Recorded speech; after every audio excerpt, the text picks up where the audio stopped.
welcome back to the crown of the Oathbreaker, everybody.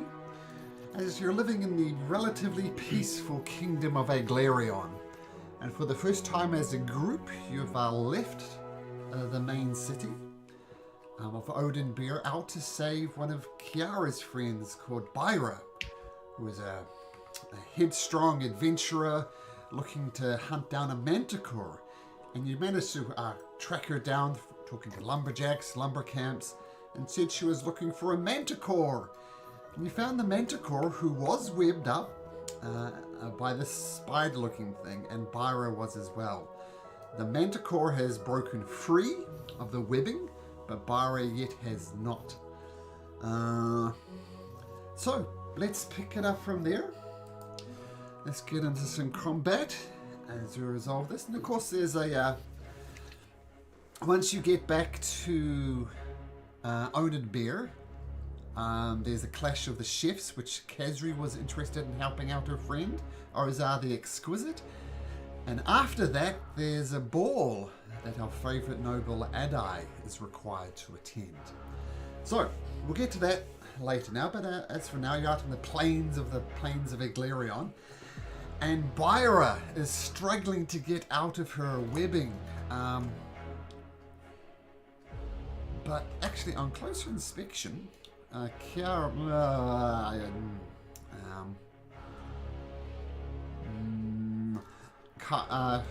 you notice that Byra is not only caught up in the web, but is unmoving.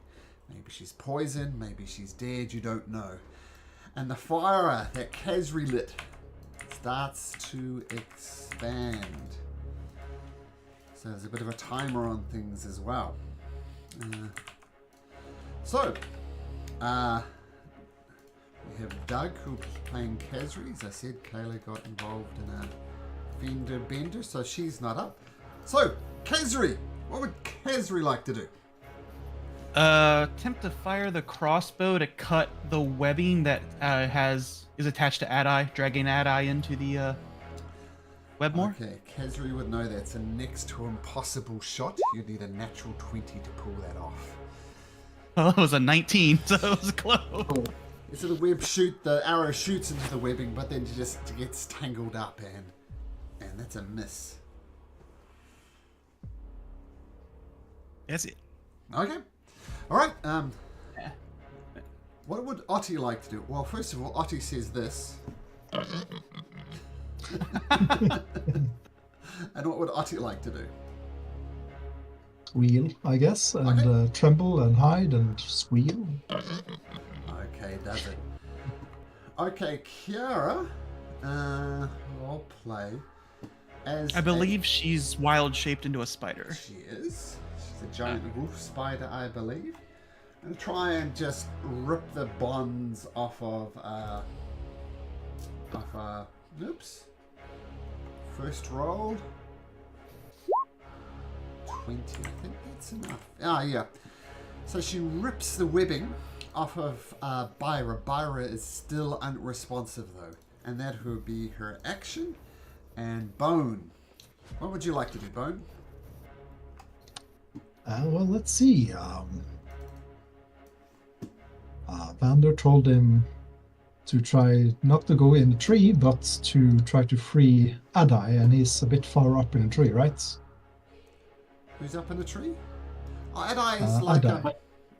Inside of the web, no? I'm getting about 10 feet off the ground, we'll say. He climbed into the web. And I'm fighting, I'm still doing fine, eh? Well, he's gonna his muscles are gonna shift around, growing a bit in size. Awful noises as he's gonna rage, and he's gonna start trying to get up to Adai. Okay, so first of all, as you get into the webs, as you rage up, you need to make sure you can break your way through the webs. So make me an athletics check at advantage because you are raging to see if you get caught up in the webs or not. Oof. The best roll, 12. Let's have a look. check the exact number on this. 12 is just enough as you kind of rip it through and you get next to Adai. Right, so on his way, as he's struggling, tearing through the web, he actually drops his hammer that is at his back, and he's going to just look around. Bone move! Bone move! Bones move! And he's gonna, you see on his left and right arm, you hear a terrifying, disgusting, flesh-tearing noise as from both arms, his bones sort of rip free into this awful claw-like, blade-like protrusion from both his arms. He's gonna just stand there and look at it's blood everywhere, and he's gonna he's gonna take his bone claw and try to tear up the cocoon, or what's tethering the cocoon to the spider from Adai. Sure. Rather than going ham on Adai's cocoon body. Yeah. Okay, so trying to free him, in other words, with your Yes, bone recklessly. protrusions. So you make me another athletics check at advantage. Okay.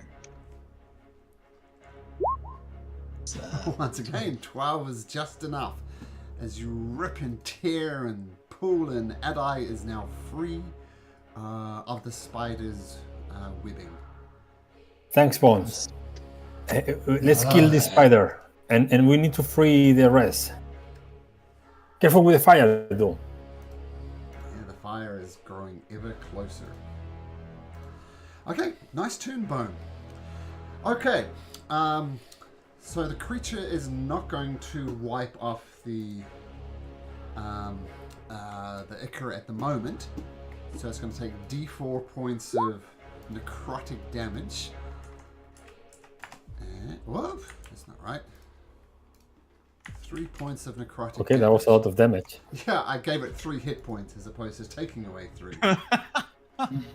Adai, roll me a D6. Not sure if I want to. You don't want a 5 or a 6, but a 1 is 1. good. So you're no longer restrained. But it's going to scuttle over here, if nothing else, to get away from the manticore, who's understandably pissed. And the manticore goes to try and take a bite at the spider, but misses with a 10. And then the spider is going to take a bite with its mandibles, snaps at you, rolls a 21 at eye. He is. Wait. 21. I want to use shield. Okay, so shield goes up and repels it.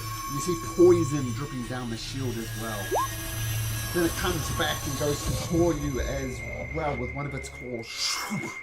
Rolls a 16, which once again bounces off the shield.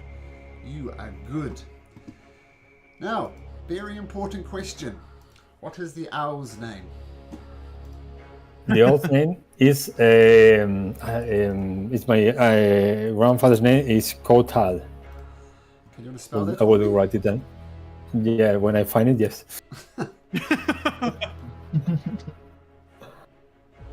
I'm now about to spell it. I'm there almost. Costal. Okay, I will put it your in there. grandfather is watching this stream and is going to be disappointed that you don't know how to spell his name? Costal. There we go. It's in the chat. Kostal. Let me just make I think my brain is cooked at this day, at this time of the day. Okay. Alright, he will forever be Costal. Okay, what does Costal wish to do? Costal makes quite noise and goes towards the spider and use the help action and flies back. Okay, so okay, cool. Bounces in, comes back good. Now, another important question: what is the imp's name? The imp's name is something most fitting for Vander's companion, and is going to be Joy. Oh, that's right. Joy. Is Joy a female or a male imp? Oh, for sure, a female imp. I don't think there's too many of those. Coin, gold, that's fitting as well. But both coins and gold bring joy, and joy is the most important thing. Okay, great. Okay, so it goes and buzzes around, and we'll move on to Adai. What would Adai like to do? I think it was Joy's turn, no? I don't know what Oh, he sorry. did. Oh, sorry, my apologies. Joy, as you were. I'm planning to forego one of my attacks, but I think I need to use my turn next time to do that. I want to try the attack with the imp, but it says that I need to forego one of my own attacks to do that. Sure. So, I'm probably, I'm not gonna do anything on my round then, except perhaps moving. So when it comes round back to Coastal again, or Coastal will get the action? Is that how it works? Costa used the help action. Oh, sorry, Joy. Oh, sorry. I'm understanding. So you foregoing your action so Joy can attack. Yeah, so I think I have to do that on my turn. Tell you what, we'll put Joy. We'll change Joy's initiative to 5, so it goes just after, just to make it simpler. I think that's a good way to do it. Just after whom? Just after Adai. Okay, yeah, sure. Oh no, I'm getting it confused. Joy happens. Yeah, so you're Joy confused. goes with Bandur. Yeah, so 22 then. And I'll put. Yeah, 21. Okay, Adai, what would you like to do? It's your turn. You're forgoing Okay, your turn? then I will use my action to attack the spider Okay. with advantage because I have the help action. Yes, you do. Which rolls a 15. 15 hits against the spider with your great sword. I get 10 points of damage. Excellent. Massive wound Okay, on the and spider now. then I want to move across the web towards Vera. What do I need to do? Athletics or how does it work? It's athletics. Okay, It's gonna be difficult and I trying will to minus help us. half. Yeah, half movement. Yep, half movement. Yes. Okay. So then I will first roll athletics to see what I can move. I think it's a 13. I think that works. And I'm gonna cast one spell, which is Speedious Retreat. I think it's a bonus action. Yes. So, Cool. so I can dash, including now. I think no. Yes. So I can move 60 feet. I don't want to get an attack of opportunity from the. Okay. So then I will 1, 2, 3, 4, 5, 6. You can give me an attack of opportunity from the spider. Oh, don't mind if I do. I guess I cannot go. I guess I cannot pass below her, no? That to move farther, or I have to go around her. Yeah. I mean, if you go straight, you're gonna get one from the manticore. No, the manticore I want to squid. Oh, I was wondering whether I could cross the path of the. It doesn't matter. It's okay. Okay. Well, the spider's gonna take a bite at you regardless. Can't do that, but it will do this. Bite. 7. You dodge it easily. Okay, and that's my turn. Okay, and you're of course no longer restrained. So that's good. Okay, great. Good turn. And Kracion, what do you do? How high up is the spider? Currently it's 10 feet in the air. And Adai will say it's 15 feet because his web goes up. So the spider's 10 feet in the air. Okay, calculation here. Going back to that site, huh? Yep. Okay, so it says 31, so I just got to take 5 feet. We'll just take 10 feet to here. And do my special card thingy. So do an attack first. So I'll fling a card at it. 17. Card hits the creature. Okay. An open wound. And I believe I'll get sneak because Joy's within 5 feet. Joy's an ally, yes. Okay, and so damage, and let's see here. That's a 2. So never mind. I don't get sneak because a 2 until the start of my next turn. The target's speed is halved, and it can't make more than 1 attack on its turn while its speed is reduced this way. So just 5 points of damage, and I'll just copy and paste this one there. So that's what happens to it. Speed can't make more than 1 an attack. Okay. And No I'll save bonus for this? action dash. No, I can only do it equal to my charisma modifier per long rest, so I can only do this twice. Oh, okay, cool. And it's so depending on what my damage die the D4 lands on, that depends on what the ability is there. That's what happens for a 2. It's a cool ability. Yeah, neat. A bit of randomness to it as well. Okay, well the creature Yep. is. I put restrain, so remember this. So there's a card. How does a card shackle it? And Cracion, explain that to me. So you see the card starts to glow, and then as it flings an atom, instead of like slicing it, it just sticks right on the underbelly, right on its abdomen. Can't talk today. Okay, cool. That makes sense. So it's the stickiness kind of impedes its legs. And okay, nice. Okay, back round to the top of the turn. Vander, what do you do? Well, first and foremost, Vander's gonna take a step back from Bone, because Bone's transformation is very grotesque and is a little bit intriguing as well, of course. Mm-hmm. Vander thinks that, oh, maybe I made a good investment with this guy. Either way, it's gross as hell. It is. So I don't want to stand next to that creature.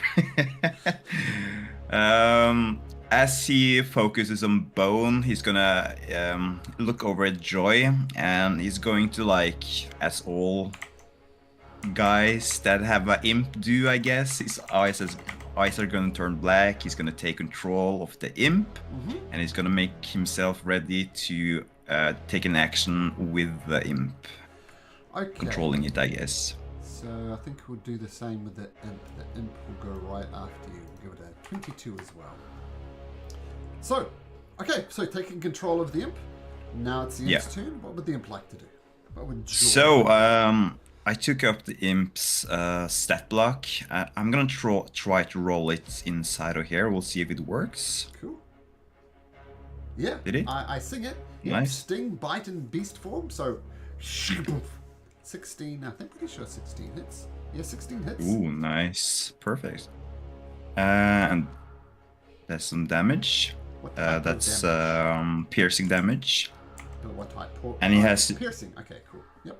Yeah, and he has to make a Constitution saving throw. Or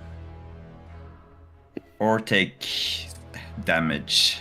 What type? Either way, it's gonna take this damage as poison or half that poison damage. Unless it's immune, of course. It is immune. It is immune. Oh no. So no poison damage from a poisonous spider. Not entirely surprising.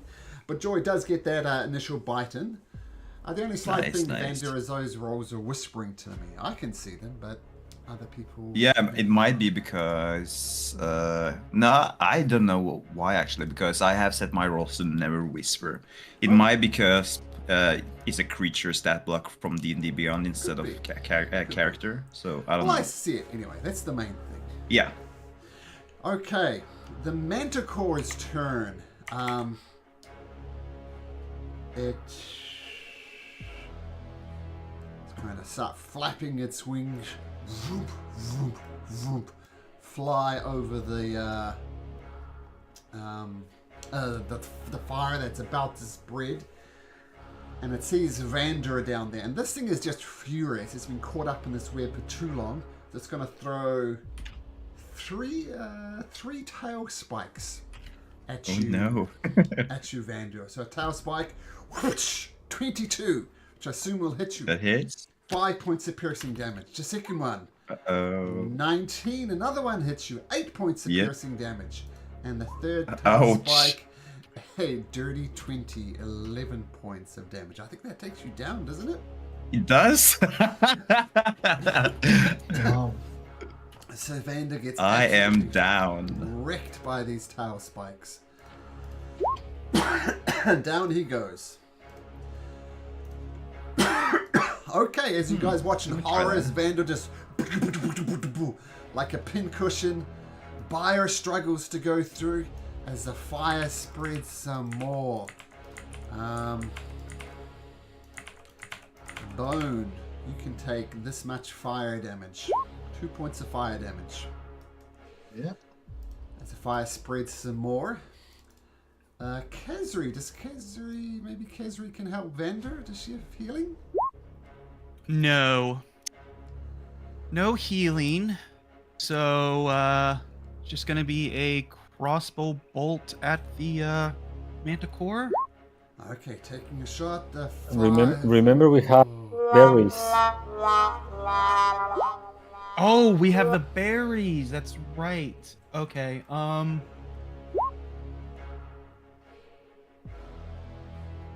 Yeah. Well, I already did that. So then she'll just go into the bushes, get away from the Manticore. So Kezri remembers all of a sudden that she has berries.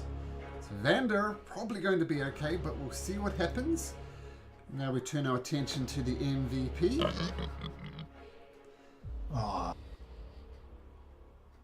Frightened. I'm not sure if he has the mental capacity to hide. Oh, yeah, it is going to try to hide. Sure. So just make a stealth check for Oddie. Oh, not too bad. Not too bad. Good pick. Okay. Kiara is going to slap Byra awake, and Byra snaps awake. Says, "What the hell?" Because Kiara is a spider, and she is, I'm going to say, automatically frightened. She's had a bad day with spiders. Because Kiara looks like a spider. Bone. I would say technically that fire damage happened at the start of your turn, just for future reference, but it is your turn now. But he's gonna be slightly on fire, and he's gonna be just struggling around in webs, sort of whirling around, not taking much control, not to go any particular location. He's gonna end up next to the spider, and in pure frustration, I was about to say I'm not done yet, Vander. Shame he's not going to be awake to see this. So as a bonus action, you see, maybe Adai will probably see this. Okay, I don't know if I Bone's want to. eyes just go completely dark, sucking in light. You see something atop of his head, which is sucking in the light, or as well, it's sort of like a complete hollow above his head, and his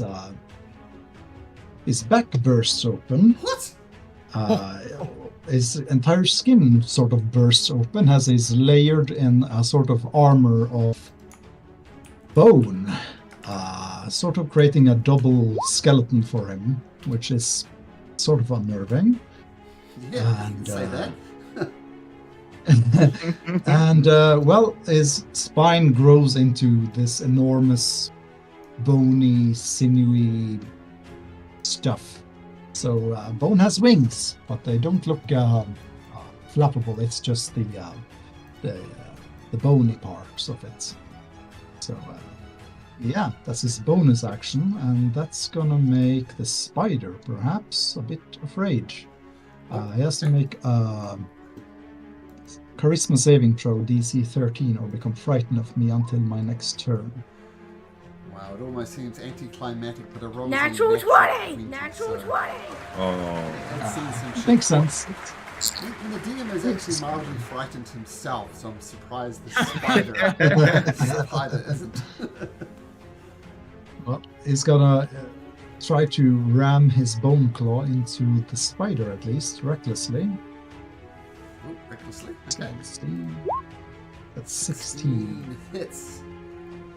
Great. And you dropped your hammer, right? Yeah, so it's that's on the ground. Sure. Well, in the webs, but So sure. that's claws come out. 5 slashing and an extra 7 with rage, Oh, another 2. and Yep. 7 slashing and 2 necrotic. Which is a function of the wings. Yes. Oh, okay. Wow, turns out Bone's just not some mindless brute. He has some depth to him as well. But yeah, the spider is looking wrecked. It's still dripping with the stuff, but it is up. Okay. Bone, I think Yes. you've done enough. Is that your turn? That's my turn now. And actually, make another athletics check at advantage because you are moving through the web. Sooner than you move through the web, you need to do that. But Bone is too cool for that. Okay, the creature still dripping with ichor takes 2 points of damage.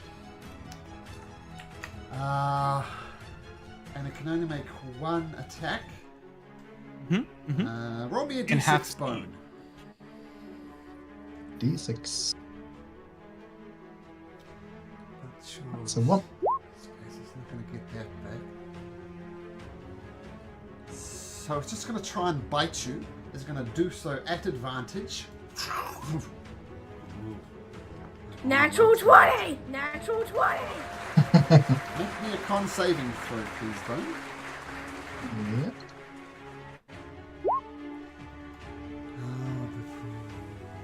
Okay. So the good news is you're not poisoned, but I'm going to halve this already. Actually, you take 24 piercing, reduced to 12 because you're raging, plus 3 poison. So 15 points of damage as a screecher. And then it... okay, and there's only 1 attack it can do.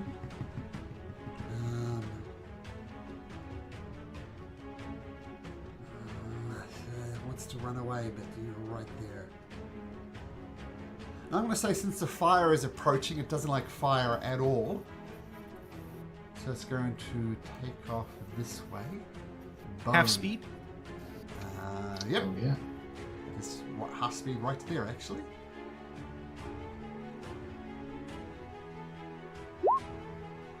I don't think all my attacks are advantage. When you make your first attack on your turn, you can decide to attack recklessly Not your turn. during this turn. Yeah. During, no? Yeah, So that's during gonna be this normal. turn, so no reckless. Yes. So that one 11 misses. probably miss. And I don't Yep. know, does Joy the Imp get an opportunity attack? I'm not sure. I think so. Yeah. She's mechanically... Is it I creature think so, after all? because that familiar can attack. It's not like a wizard familiar, so I think so. So if it's coastal, it couldn't, but Joy can. So Joy may take an attack of opportunity. All right, let's try. 14... that hits. That hits. Oh, perfect. I see it too. So I'll so I just keep on roll that. the damage. Oh, that's weak, but fine. That's slashing damage. Piercing. Piercing, okay. So even if you did have poison, it's not going to affect it. So that the Yeah, I'm not creature gonna roll for the poison. does scuttle away. Ugh. No longer really restrained by Incration's attack, but cool. Okay, speaking of cool familiars, what does Coastal do? Well, Coastal continues helping with the spider, but flies a little bit farther from Bone because what the fuck, and ends up here. And I look, and it's my turn, and I look to Bone like totally unbelieving what is going on, and trying to shake my head of what I seen.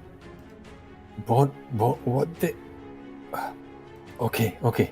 Focus, and then I run towards the spider. I have to roll, I think, first athletics. I will Did imagine. Coastal give the help action? Eh? Did Coastal give the help action? Yes, Okay. yes. And I roll first at 12 in athletics, so I think I can move. Yep. Yep, 12 is fine. Yep, you can move. Yep. I think it's what you but said before, yeah. Get over there. Yes, I will calculate now. So first, I think this hits, That's and it. hopefully this will end the spider. Poof. does in the spider. How do you want to do this? So, taking advantage that the spider is probably looking terrified to Bone, I come under it and I hit it from below the body, cutting it and letting it drop dead. Nice. And I jump on her corpse towards Bando. Okay. So that would be, let me see, 1, 2, 3, 4, which will be 8. And then 1, 4. So I actually can move here. So I do dash action with I still using my spell, so my retreat. And I point towards the Manticore, hoping that it focus on me instead of taking Vandal with her. Sure. Make an intimidation check for me, Adai. That's not my forte, but let's see. I just kill a spider. Do I have any? Oh, sure. But they're cool move. You can have advantage. Okay. Still, I have a -1, but like at least 2. That's cool. Could be advantage for that. Cool moves get advantage. Okay, 13. Not that bad. We'll see how the Manticore reacts on its turn. Of course, that's me. Okay, Incretion. All right, I will.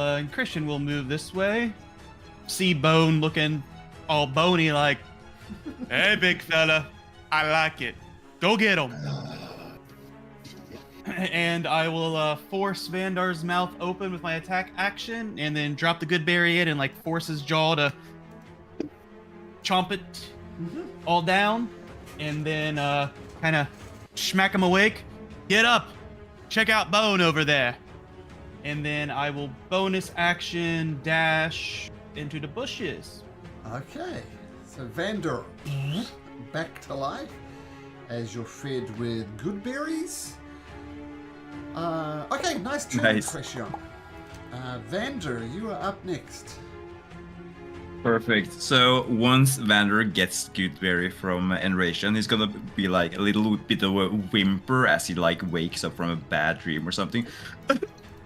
Something like that.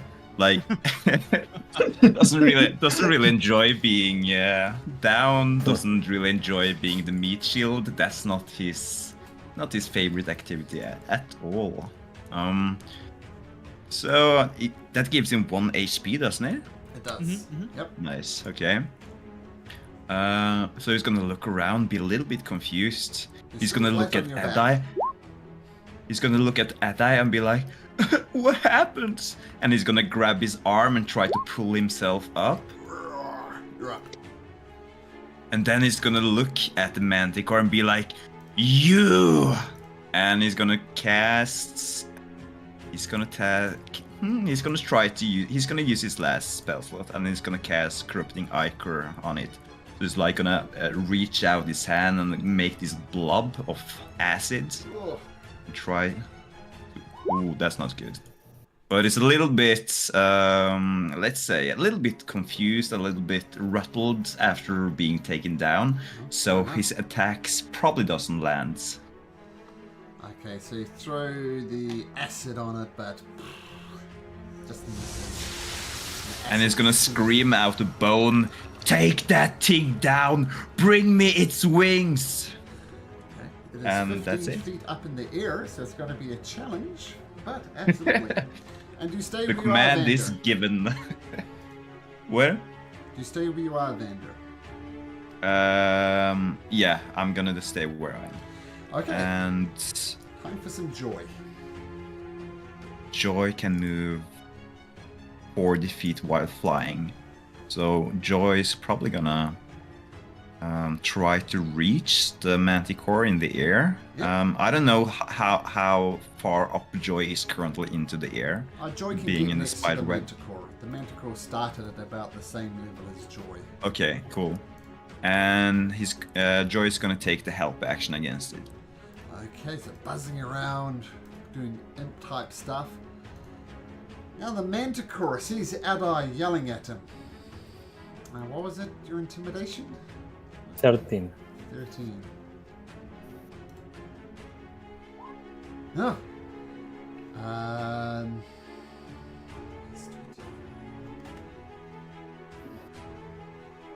Okay, it does. You do attract its attention. It doesn't like the fact that you're taunting it. So it's going to throw 3 tail spikes at you. First one, poof, 10, misses. Second one, 15. Is 15 hit? Misses. So your armor class is 17. Okay, and the third and final tail spike, 9. The complete opposite of Vandor. It's his tail spike go all around you. Byra, who's frightened of the spider, is going to go 1, 2, 3, 4, 5, 6. Taking the dash action to get the hell away from it. And is going to and gets through it. Sees this guy, and actually she sees him over here and comes down this way. Ah! As the fire spreads some more. So this will be technically at the start of your turn, Bone, but you can take this amount of fire damage, 4 points of fire damage. And in fact, you're on fire. So Nice. keep that in mind. Perfect. All right. As we switch our attention to Kazri. What does Kazri do? Crossbow bolt. At advantage. Thanks to And- Joy. 6 will miss. 17 will hit. Beautiful. And that will do it. 8 points of damage to the manticore. Badoosh, good. What does the MVP do? Wheel in terror and Okay. hiding. We're just hiding there. Okay, Kiara as a wolf spider. Anything cool as a wolf spider? What's this? No, giant wolf spider.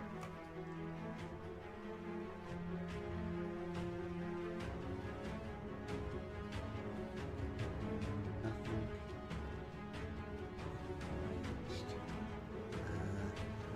Well, for now, she's going to scuttle out of the fire. Now, is she what type of druid is she?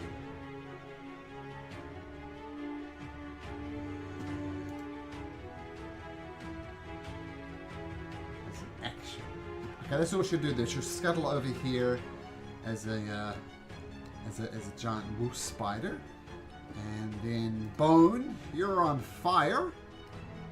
But you've already taken the damage. Yeah. What do you do? Well, I'm wondering, Bone is like 10 feet in the air, Sort Yes. of. Yes. and how much is 15? Okay, let me consult my jump calculator. Okay. So Bone is gonna move a bit further into the fire, and rush over here. That's gonna give him 10 feet of build up. So he's gonna jump over here, I guess, sort of like this point. Uh-huh. It's his movement, and he's gonna try to just doing an attack and then splatting isn't the best option, so he's gonna try to grab it and haul it down with him. Okay. So you're on fire as well, which makes this extra cool. The manticore rolls a 9. So roll athletics at advantage. Oh, it wants to come down. Ah! Oh, okay. Because of the natural 20, we'll roll d6 for falling damage. And this will only affect the manticore with your natural 20. Perfect.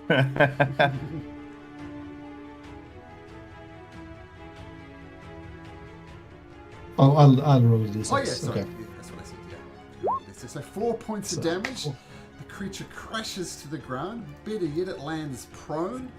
And Bone, you land just in front of Vandu, we'll say like that. Well, you land on the hero. manticore, which is why you took no damage, and then you roll off to the side. How does that sound? Flaming That bone? sounds good. All right. Am I in the process of? Is it grappled at this moment? No, we'll just say It's large, isn't it? We'll just say No, it's prone. okay. That's okay. But it's Yeah. even better than grappled.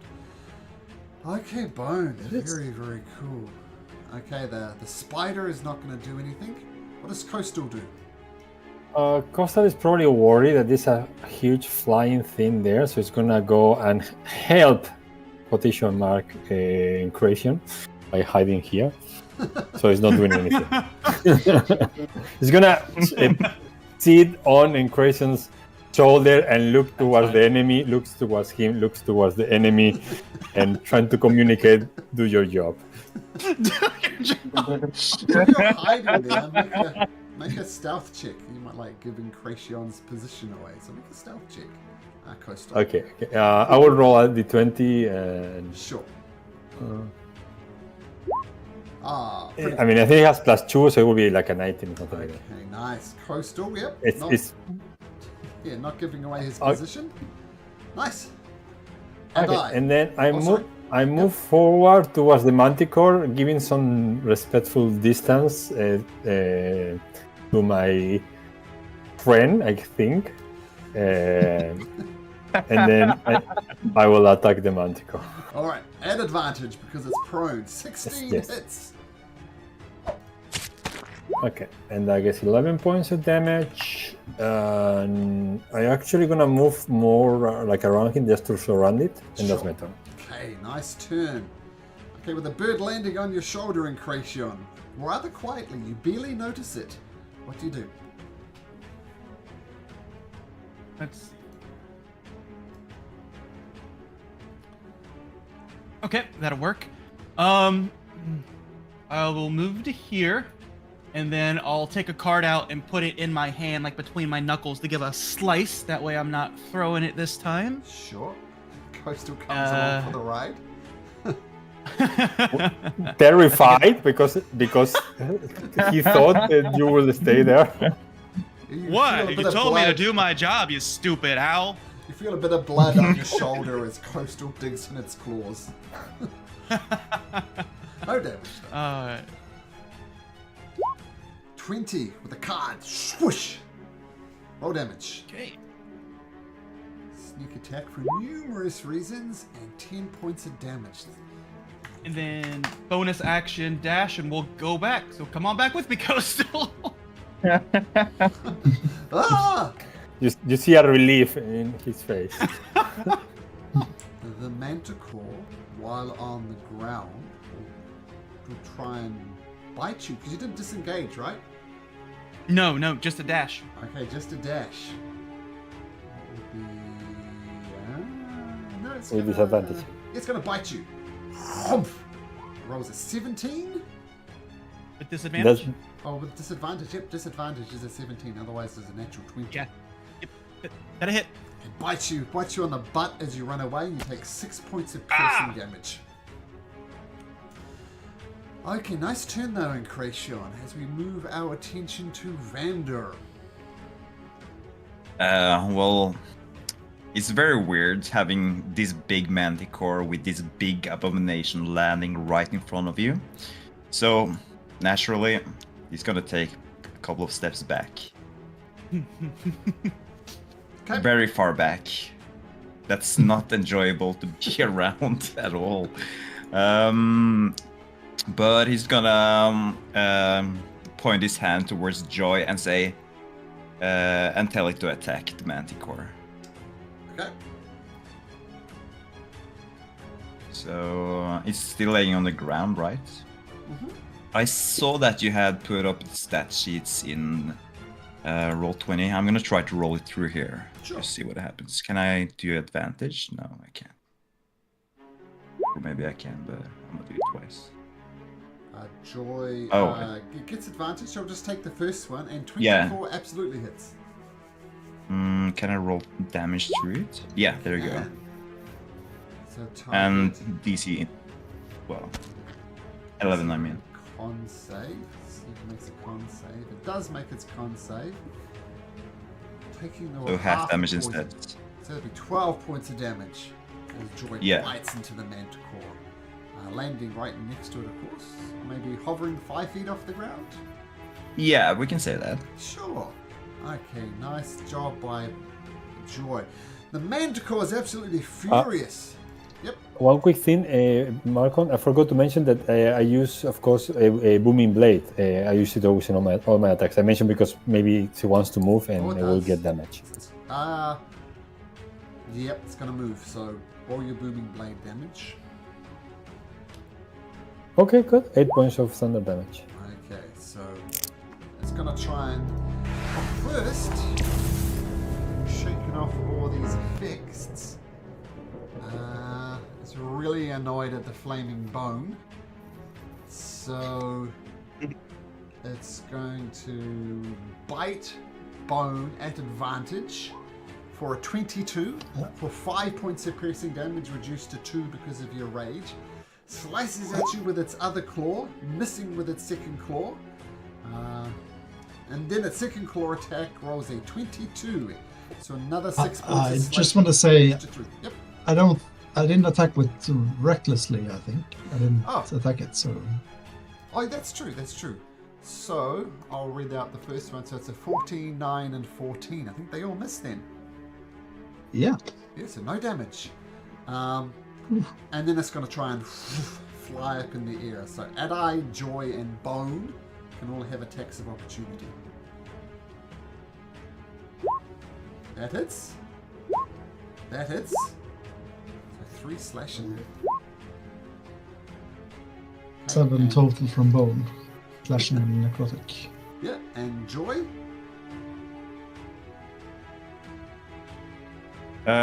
Wait, what? The manticore is flying up in a desperate. Oh yeah, attempt to get away. Joy's gonna take an opportunity attack. Isn't it Joy's reaction to attack when you tell it to attack? So isn't it burned? I think it's just I can forego one of my attacks to give it an attack action instead. Well, put it this way. Adi, Joy, and Bone. How do you want to do this? Oh, Hmm.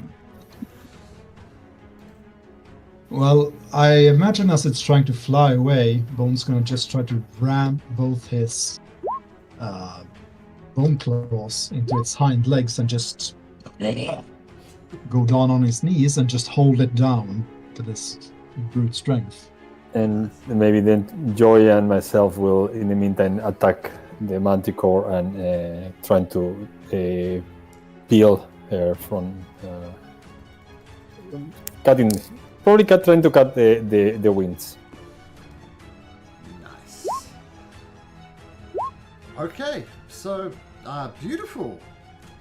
As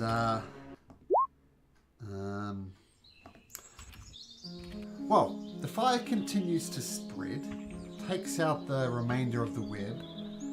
Byra comes out looking absolutely petrified, but then we'll just say Kiara reverts back.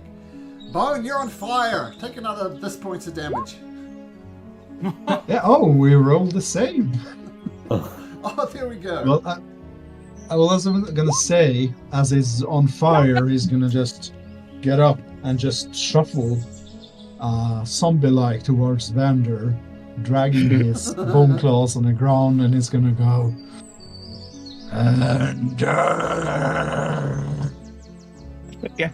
Banner's gonna be like, get rid of that firebone! Don't come burning walking upwards to me! Vander, what did you do? He just face plants to the ground as the energy leaves him. Take another one. And does he stop burning? Otherwise, we will run towards him with a cape or something. I'll flavor the face planting as stop or duck and roll. So, but he is on 1 hit point and is just lying on the ground, scorched, and visible wounds. Let's say. Oh, I forgot to add my temporary hit points. Never mind. It's okay. So yeah. as you were. I want to try to dash in and pick up Bone's hammer and get out. Sure, make me an acrobatics check, otherwise you'll singe your fingers as you get it. Pretty tricky in the fire, DC 15, I was gonna say. You get the hammer, but the hammer is heated up and you take 5 points of fire damage from a hot hammer. Ah!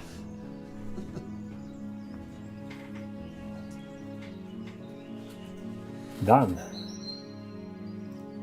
Byra, Bone. Byra sees Kiara and says, "Oh, Kiara, you were... Oh my goodness, thank you so much!" And she gives Kiara a big hug. They're obviously friends who know each other. And Kiara says, "Oh, these guys actually, they're my... Yeah, I'm gonna say it now, they're my friends." And Byra says, I don't know who the hell you are, and looks at Bone, I don't know what the hell you are. But you guys saved me. I'm so appreciative. Thank you so much. I thought I was dead. First the manticore, then the spider. You guys are awesome. Thank you so much. Can you help Bone? And maybe also Vendor? Well, I could add some bandages. I don't have anything magical healing, if that's what you mean. Anything will help. I think he's seriously burned. I got nothing, man. I'm a hunter. I got a longbow, a short sword. But no, I mean, I'd love to, but I just can't. He does look wrecked, man. Look at him, face down. He's still smoking, for God's sake. Banner is gonna try to pull himself together, like try to calm down. He's gonna approach Bone and he's gonna inspect him and his dire wounds. He's probably gonna notice that Bone is still, well, alive, with the teeth on both sides, of course, whatever that means. And he's gonna say, well, I don't think bandages are gonna help him too much. I think perhaps some rest would do him just fine. So I suggest that we don't do any big fights anymore today, or any fights at all. He's gonna also point at the wounds from the manticore in his own body, and it's gonna be like, personally, I wouldn't mind some bandage if you had some, because this hurts. Yeah, as he was collapsing, all of his external bones sort of just broke away. Some just retreated into his body. He's got some open wounds, definitely, but hopefully, well, the fire sort of what's the word? Scorched them, closing some up. But he's still covered in a bit of this bluey, light blue, gooey blood. It's not red blood, at least.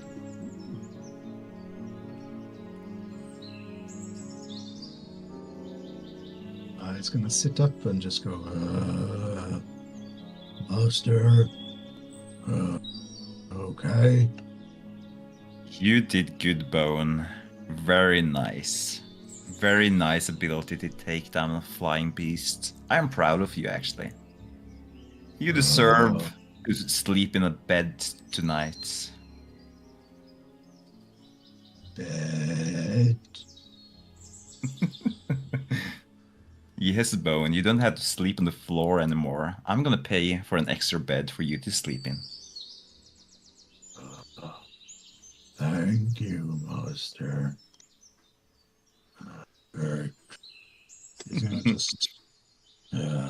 just touch the wounds on his body. Look at his arms, which are still quite opened on his front arms. Jam a finger in. Hurt. Scratching it a bit, getting a bit more bloody, and holds his hand. Bone. Don't pluck on your wounds. It's not helping them healing. You need to let your wounds rest. Karaka comes over and says, actually, I can help with that. She casts Cure Wounds on Bones as well as the Healing Hands. For another As he's Nice. scratching his wounds better. She can actually do this 4 times. So she's going to give one to Vander. Ooh, And maybe save one just in case we need it. 11. Nice. And That one feels more so for Bone, nice. I think. One more for Bone. This one's for Bone. Kara says, actually, guys, I got to get back to my forest. I know something's come up. I can feel it. I mean, this is actually my forest. This is where my circle is. I just need to go check them out, and I'm going to meet up with you guys back in Oathbreaker. Is that cool, guys?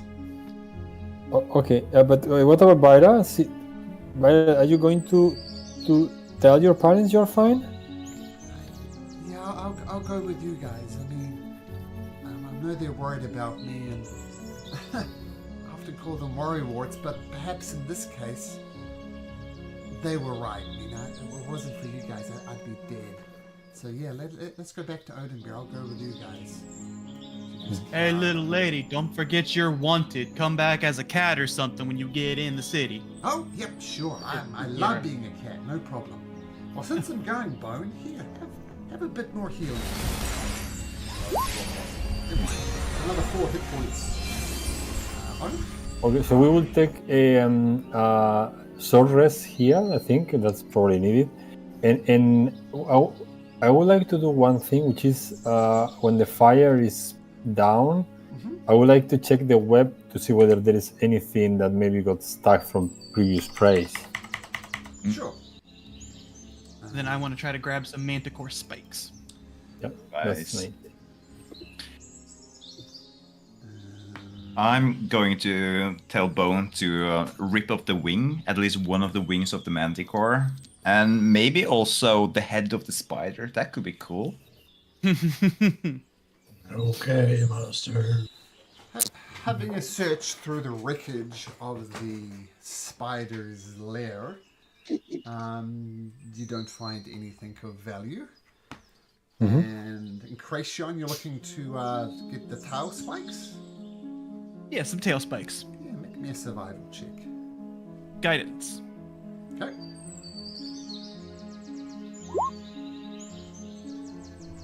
Dirty 20. Okay, so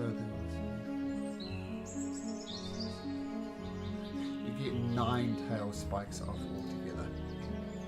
Okay. Cool.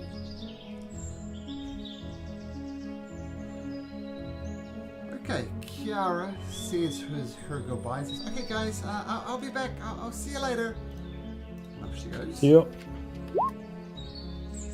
Oh, you're trying to rip off a wing? Bone, make a survival check. Guidance.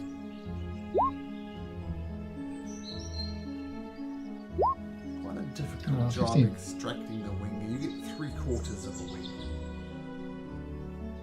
Perfect. Master. Good boy, Bone. Let me attach that to your body so you can carry it.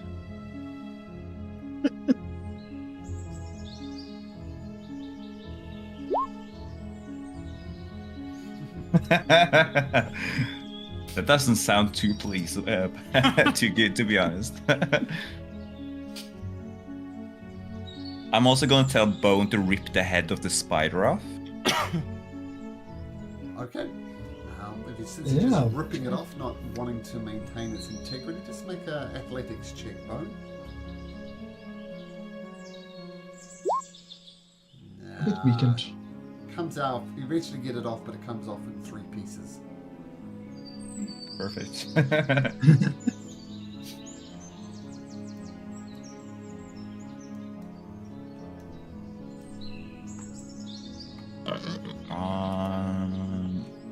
Let's see. Big friend. Yeah, I'm gonna connect the head, the 3 pieces of the head, with pythons to a rope, and Okay. knit the rope around Bone. So it's currently carrying 3/4 of a manticore wing and 3 pieces of a big spider's head. All right.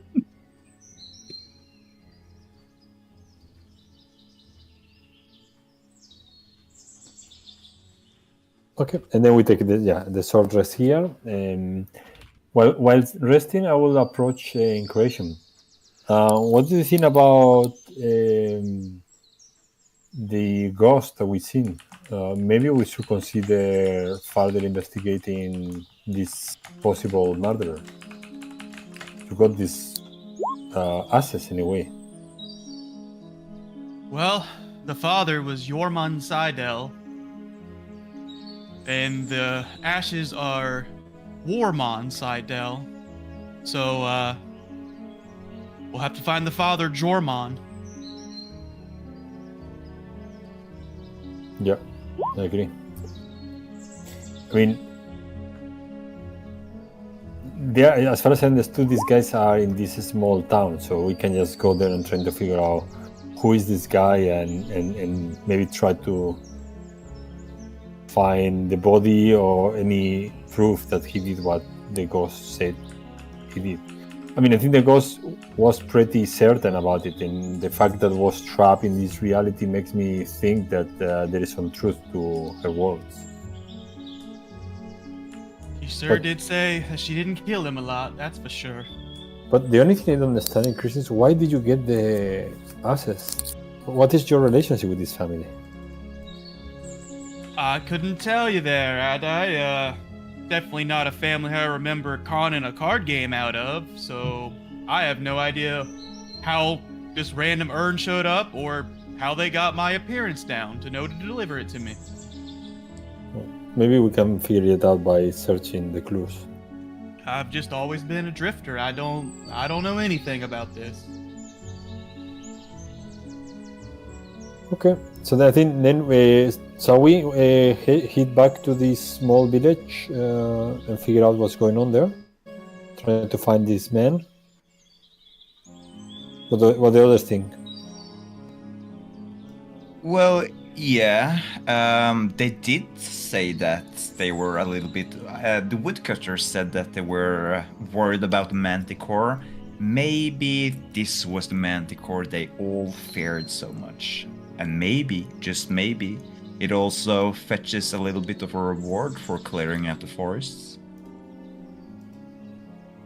Well, let's see how it goes. We can approach the village, and it's a village, you know. It's not a small place, no. It's Willow Creek. Yeah, it's like a Willow Creek. logging town. Yeah. Okay. Then we approach the town. I think probably Vander wants to get some reward. I will try to find out about this guy. Where he's. Where does he live? Okay, Kesri actually points out that if you press on, you can get to Oathbreaker kind of late afternoon, and she's quite keen to help out her friend, her chef friend, in the cooking competition that comes up. So definitely go to Willow Creek and ask around, but Kesri definitely wants to go back to Oathbreaker. Okay, then we can do that. Yeah, okay. And Ada, you would know that after that, there's also the ball that you're required to. Yeah. So we cannot stay long. Yeah, true. Okay. So we can. Okay, that's a good point. Yeah. Okay, but regardless, get a short rest. Bone, you're rolling hit points. Yeah. Thought you might. No level up, unfortunately. Good try though. Okay, so you push on to the town of Willow Creek. The bone is the bone. The village is mostly empty. You know, it's a logging town, so most people would be out in King's Forest doing some logging. But there's a few inns that are not overly populated, but there's innkeepers and stuff you could ask. So you go into one of these taverns, I assume. There's a nice fire going there to help warm you up. But apart from that, it's pretty quiet. What do you do? Christian, do you want to inquire or do you want me to do it? Sure. Walk up. Good evening there, partner. You with the slot who just came in? Yeah, that'd be us. Could you ask the guy with the crap around his neck to leave? Oh, we thought maybe you'd want proof that we slayed that there manicore out there. Okay. And he's still got something that's... I don't know what a manicore is, but I don't need that. I have standards to maintain here. I try and keep a clean inn. I mean, the things are still dripping blood, for goodness sake. Can you get him out of here? Here's a gold, and I'll clean up the mess on the way out. He stays. Alright, okay. All right, there, Fred. I got a question for you, if you could mind my inquiry here. Yeah? Do you know the Seidel family? Possibly a Yormund Seidel? With a J? Jormund with a J. Oh, can't say I do, sorry, mister. What about a Warmond Seidel? Don't know any side hours at all. You have any inquiry where we could get information about a Seidels? Ironed beer? I don't know.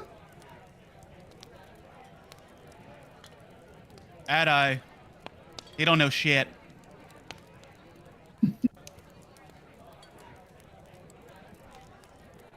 Okay. One more thing. Where could we turn in this there manticore to get a reward for our hard efforts? Manticore? I haven't been bothered by no manticore. In Well- state. We did speak to some woodcutters earlier today, which were a little bit, well, afraid, to say the least, about a manticore suddenly creeping out, fetching one of the woodcutters with him for a quick and easy meal. But thanks to us, the noble adventurers, we fixed that problem. Make a persuasion check. I would love to. And it's bad. Well, I did hear stories about this manticore. Best I could do is pass around the proverbial hat and get donations as I could. I'm gonna look over the end ration. Well, I guess we'll see how much people appreciate adventures these days, and I'm gonna look at the barkeeper. Considering you haven't really seen much of this gore before, do you guys have a lot of adventures passing through? Not really, no. I mean, I see. adventuring is kind of a occupation on the decline, thanks to the great King Ezenir. I mean, he's a drunken old fool, but he's brought peace to the kingdom. Not marauded by monsters, by giants. Things are pretty peaceful. This manticore is a bit of an aberration, to be honest. So, no. Yeah, I guess it is, and so was the spider. I mean, we did find a person laying in the webs as well, but thanks to us, we did save her.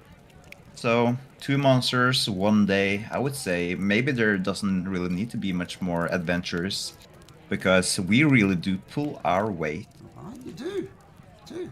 And the hat comes back. Keep in mind that the bar was sparsely populated because the loggers aren't here. And the hat is that. Well, maybe would you mind?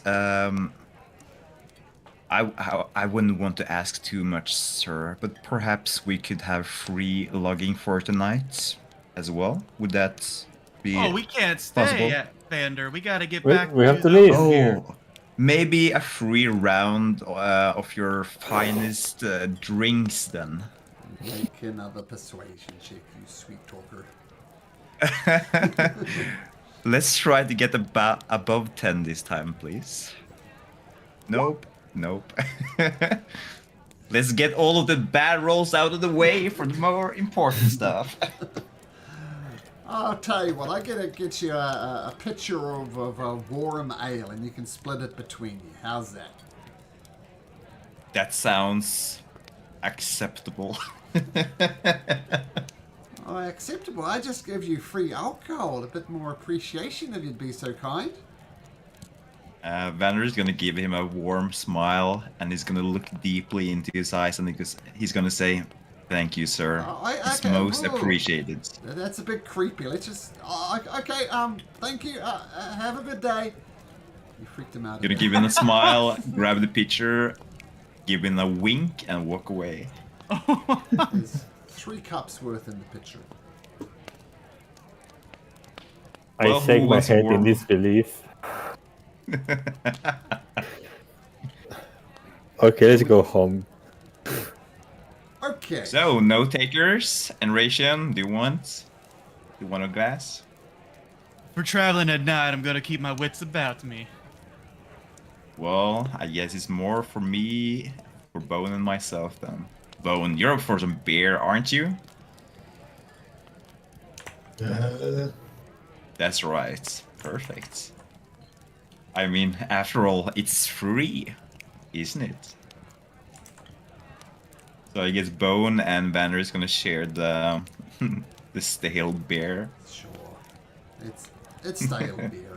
It's not great, but that's the job. It's free. Okay, so you're starting on the road back to Odin Beer, it sounds like? Mm-hmm. Okay. Who shall I... Bone! Roll me a D100, please.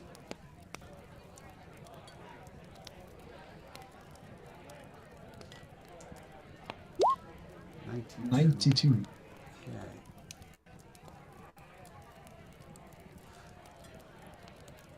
So on your way back, who notices it? Oh, you guys are so not passively perceptive at all. I'll say Adai notices this. Just about 30 or 40 feet off the side of the road, notice there's a caravan of some sort, like a collection of wagons. Some of the wagons are... There's 2 wagons. One of the wagons is overturned. The other one is standing upright. And I'll say Adai points this out. And can you everybody make me a perception check, please, to see if you notice anything more about it. I guide myself. Sure.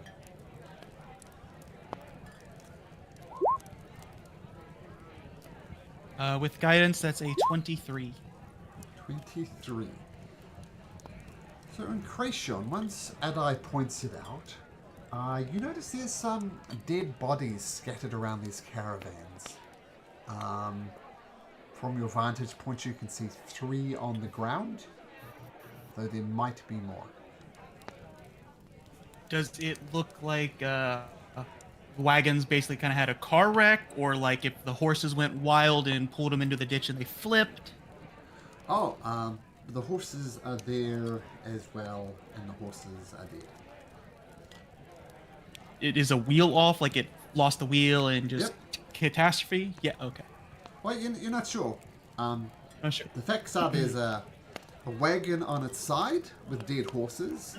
There's a wagon that's missing a wheel with dead horses, and three dead bodies that you can see. And I'm guessing the goods are kind of exploded all around. Yep. Tipped out of the car. Relay all that info.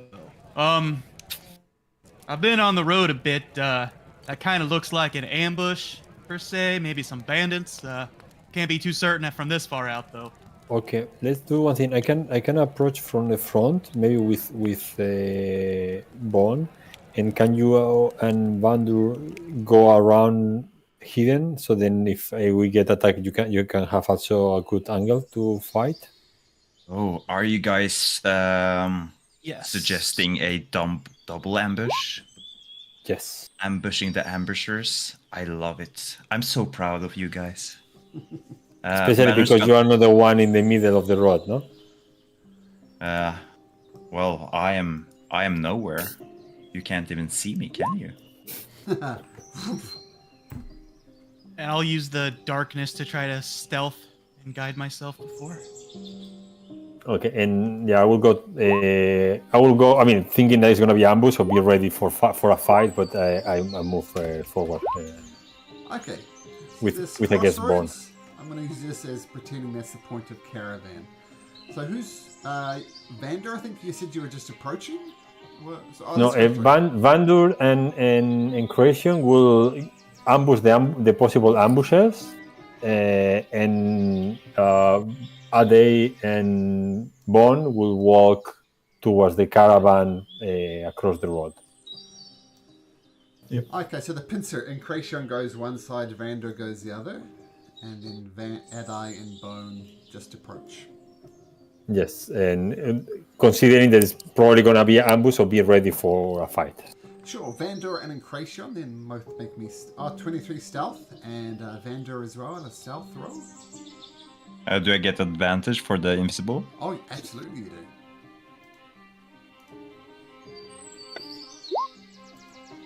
Nice.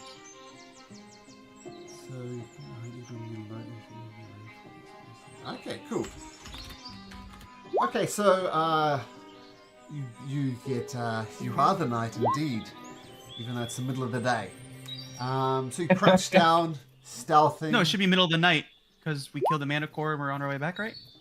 No, it's like afternoon. We want to arrive before the night.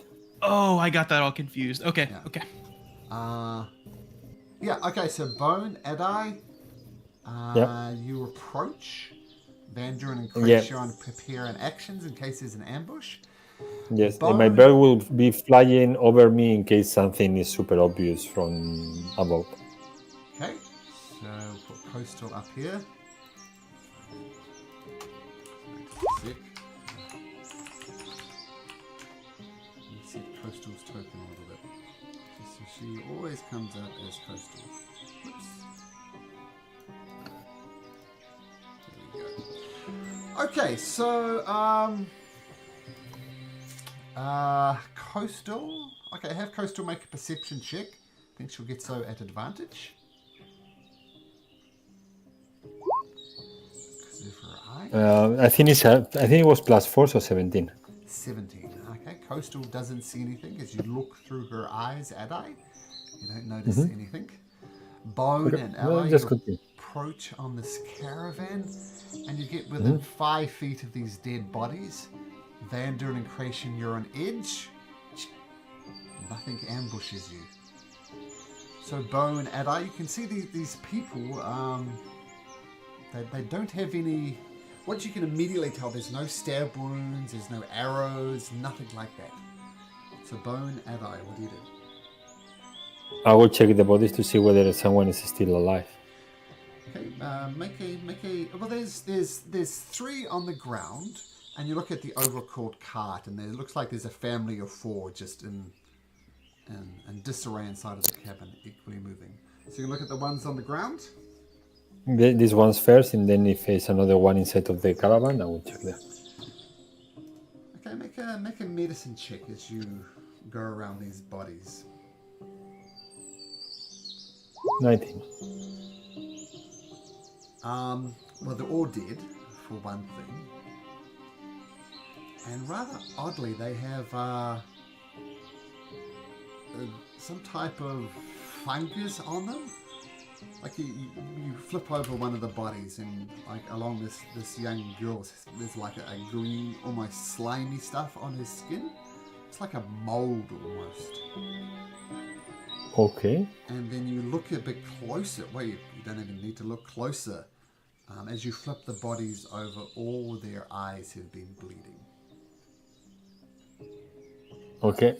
I quickly wash my hands and check around for something slimy that could be.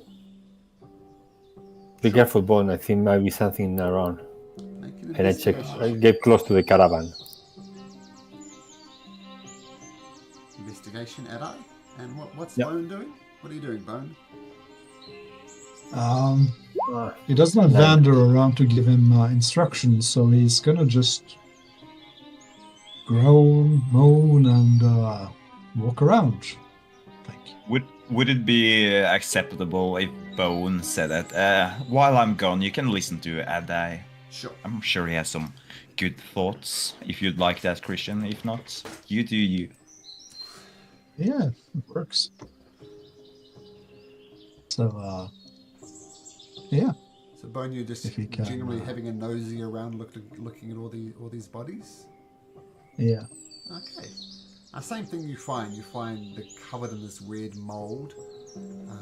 Most of it on their face area, and as I said, all their eyes are bleeding, or have bled rather. Yeah, I roll a 9, so I guess I don't find anything. No, you don't.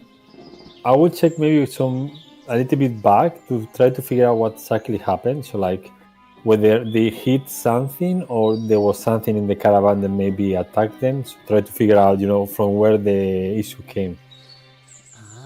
You have a look around, give the camp a quick scan and check outwards. You don't know what happened. It's weird. Bond, do you see any tracks of any creature living in this area? Investigation, Bone?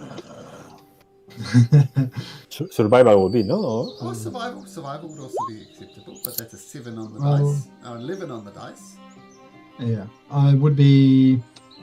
If it's survival, it would be 11, 12, 13.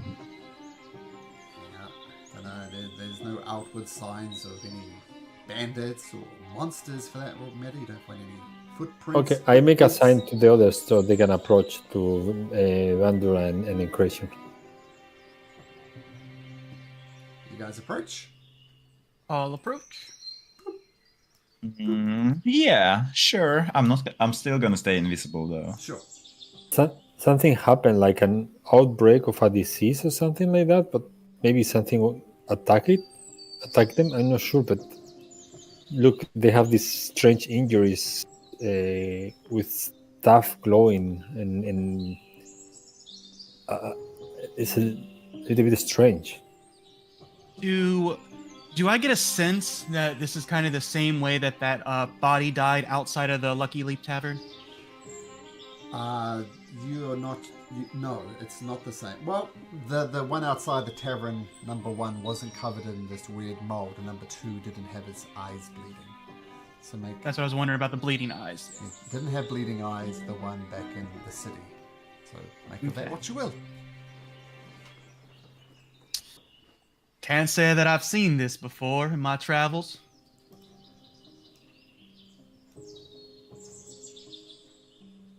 Does it look like they die quickly? Or they are signs that they're trying to fight or something? Do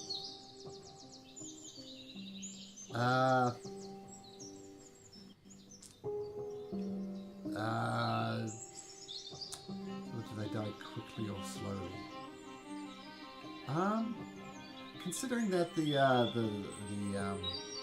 one of the wagons is tipped over and one of them's up and all the horses are dead, you're not sure. Maybe the horses bolted and panicked, which maybe turned it over. You can't say for sure whether they died quickly or slowly. You're not sure.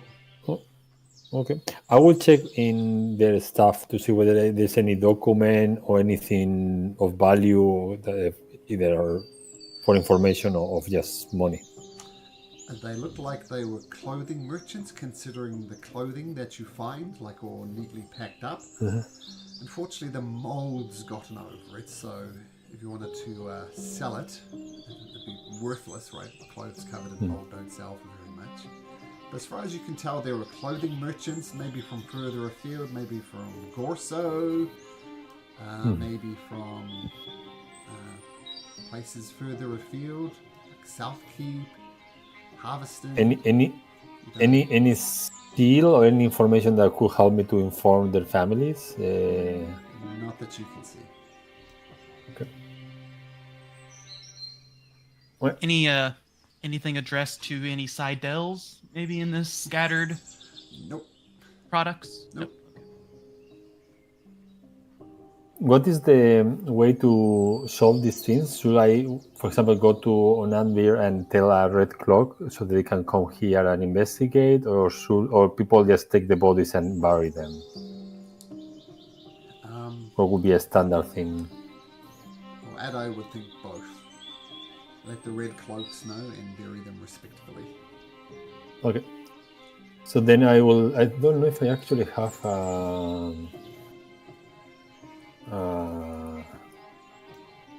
the equipment to dig. Is it? Anyone has a saw? Guys, it's going to take us the whole afternoon to bury like 6, 7 bodies. We got to get back. What do we do? The easy way. Fire barrel. Let's set this all ablaze and move on our way. Well, it's contaminated. It's actually a good idea. But anyone has a glass or something in which we can put the, this slimy thing, so maybe it can be investigated. I don't think it's a good idea unless you have a way to close that glass. Yeah. Seal it off. Is there? I mean, these are merchants. But is there anything like a bottle of wine or anything that could be used to contain the slime? Nope. Well, if there were, they would have been smashed. So no.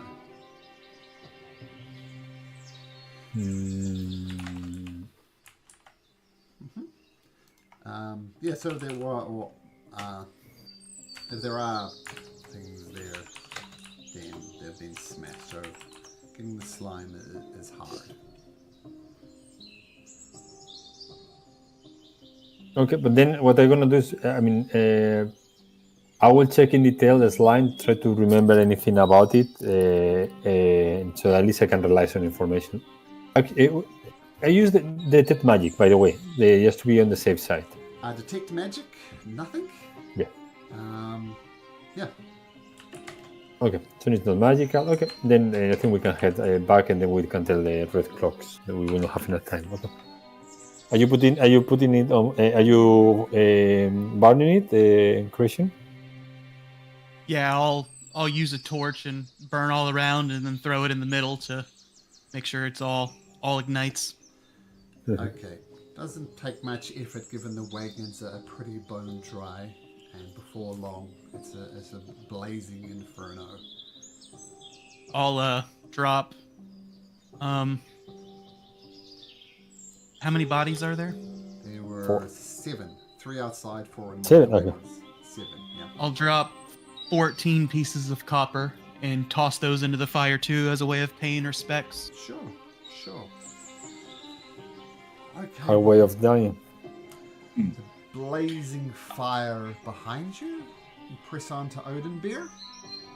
I'm also gonna throw 5 copper pieces into the fire to show my respect. Sure. And I will have a prayer to the gods, and then come back with it. Nice.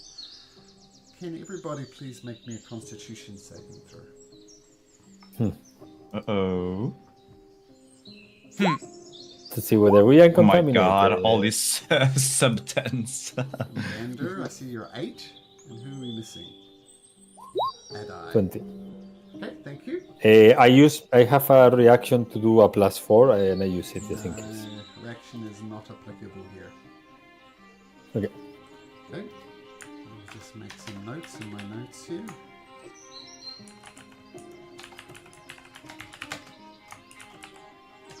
You bring the plague back to Oathbreaker.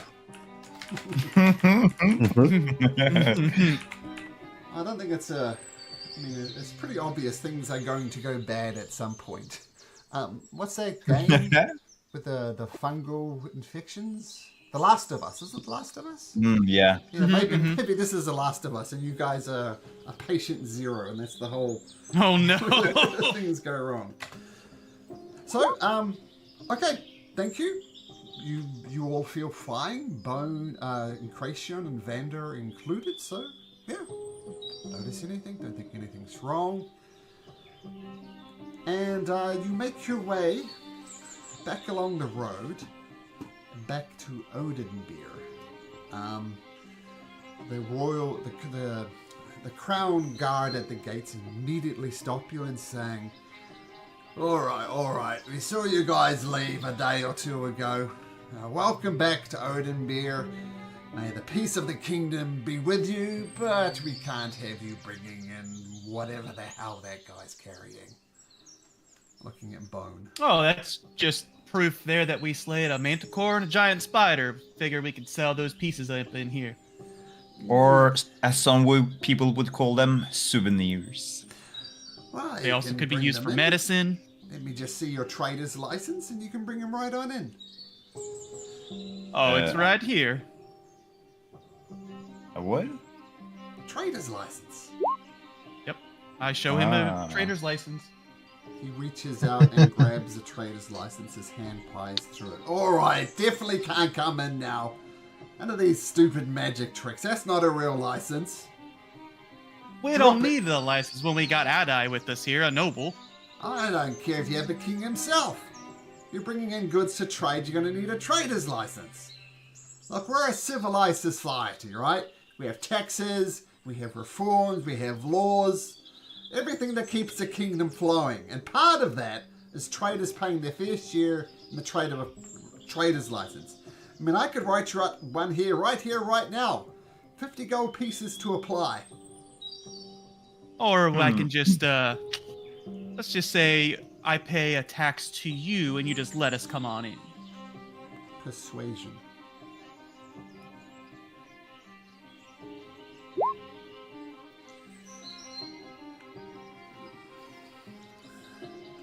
Tell you what, I'll help expedite the process. Give me 5 gold pieces, and I'll start the process for you inside the appropriate chambers. Give you a bit of a head start on the process. 5 gold pieces Done. for an expedited process. Done. Okay. And it's obvious he's not going to expedite the process, but that's what he's saying he's going to do. Okay. Speaking of civilized place, we need to get some red clocks on the road. We have seen in the crossroads, half a day from here, a caravan that had an accident, 7 dead people. They seem to have like some strange contamination, something weird. I think it would be, even though we put some fire to the bodies, maybe the Red Cross want to investigate. I'll tell you what I can do. I'll send out some crown guards over there. I mean, there's only a dozen of those red cloak folks, and there's a lot of law required here. I'm sure they got their hands full. But I'll send some guards out to investigate, see where they can... Yeah, that's what Sophie's. Okay. Alright. Okay, so you head back into Oathbreaker. Khazri insists on making the way quickly as possible to the Golden Nectar Inn, which is 37, I think. And have... Golden Nectar... Okay, and as you enter back into the city, back inside of Inglerion, we will tweak. We'll take a short break. So, Right. see you guys back in 5, and we'll see Got it? what Yeah. Okay. shenanigans you get up to. Okay, see you guys in a bit.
All right, welcome back.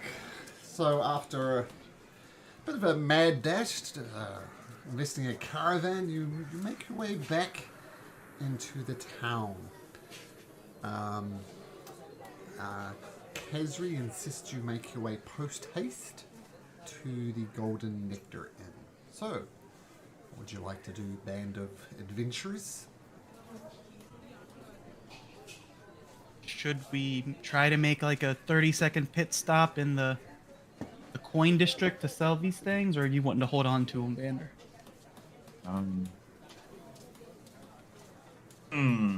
I think it wouldn't be too good to keep them, to keep them with us for too much longer, because I think they're going to decay. I think we should make a pit stop, and I'm going to cast Distort Value on... On what? I'm just... you guys are just up to no good. That's what I'm laughing at. I thought you were like, oh, something happened. You got notice for doing whatever. I'm gonna cast Distort Value on... I think I'm gonna do with the Manticore wings, because they seem to be in the best shape. Well, now, Vander, remember, I had to pay the 5 gold to get us through the gate, so keep that in mind. I'll keep that in mind. Or this guy will, at least. I'm gonna turn myself into another gold tooth.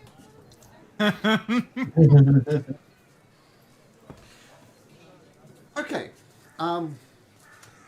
Adai, you would know that maybe a good place to go to would be the Emporium of Marvelous Rarities, which is number 14 on the map. To send things. So, yeah, but I don't want to go. So I transfer the information to him. Do I know the guy there? Yeah, Master Bertio Ran... Oh, Does he know me? He does. Damn it, then I don't send them there. Because this guy's gonna use my name, I know him. So I send him to another one that I may not have a relationship with, someone more anonymous. 11, maybe? Traders meet? Well, the Emporium of Marvelous Rarities is I would say the premier magic shop. Okay, in Croatian, are you gonna go with him to sell these things? There's Absolutely. another place called Okay, and then I tell him. There's other, No, Sorry, you finish. So no, I tell them about the Emporium, but I tell in Croatian, please don't use my name. You can do any shenanigans you want, but if you use my name and I heard that you use my name to sell it, I will be pissed off. Well, don't worry, because we had an understanding, friend, so I'll just say that we found out about that place from a silver spoon. How about that? That's fine to me. Okay, so And I will head towards to a tavern or something like to wait for them. to the Golden Nectar Inn with Khazri, which is Yes, where we are. This is where we have the chef competition, no? Yep. Yeah, I'm heading towards there. 37. Yeah, I head in there. Okay, Thank you. Bone, Yeah, which way are you going? I guess I'm following Vander. Okay, to sell stuff. Okay, all right. So, Adai and Khazri head to the Golden Nectar Inn. We'll switch over there in a second, while the rest of you head to the Emporium of Marvelous Rarities. As usual, when you take a left turn, prepared, but I'll just show you the art in Discord, so you can see what Master Bertier and Beld looks like. But inside the magic shop is lots of things bubbling, going back and forth.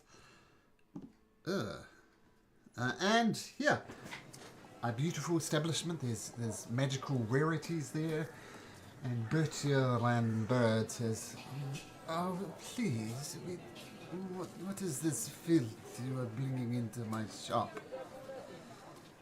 But Is he talking about the wings? yes, he's talking about the wings and the 3-part spider heads. What's your respectable establishment, and you've brought in such rotting meat? Please leave. You don't want. Yeah, Bander's gonna grab Bones' hands and he's gonna bring him up to the counter. Greetings, sir. My client just managed to catch a fresh kill. And, well, Master he's not big on Goldtooth, words. I presume?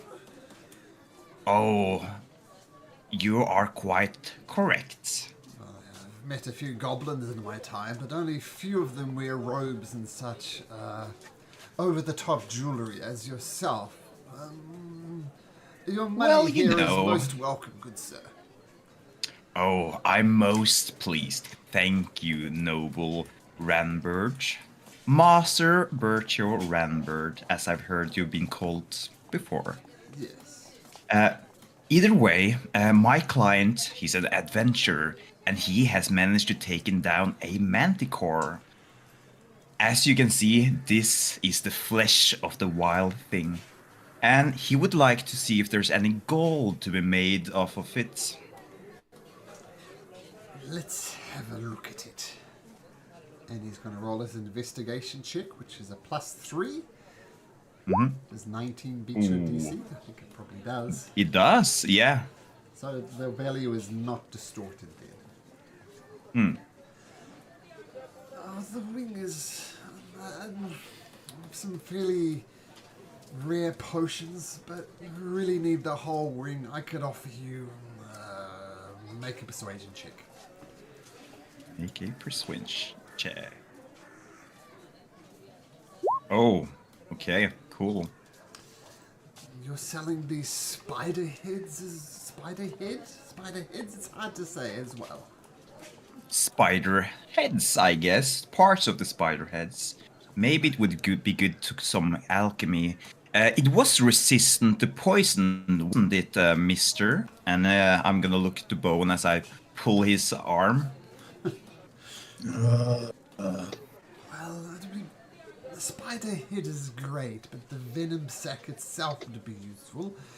So I can't give you anything for the parts of a spider head. But for the wing, I can give you 2 gold. 2 gold in total. Well, it's not in the best shape, is it? I do believe that we'll have to do. Excuse After all- me. Goldtooth, was it? Oh yes, Goldtooth. Indeed.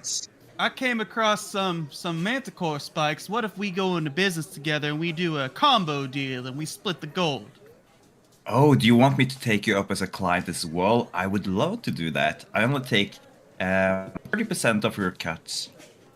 I got 4. I have 9, but I'm only given 4. I got 4 manticore spikes here for you, and in pristine condition from the tail. I'll produce them. Oh, what do you say, Master Bertio?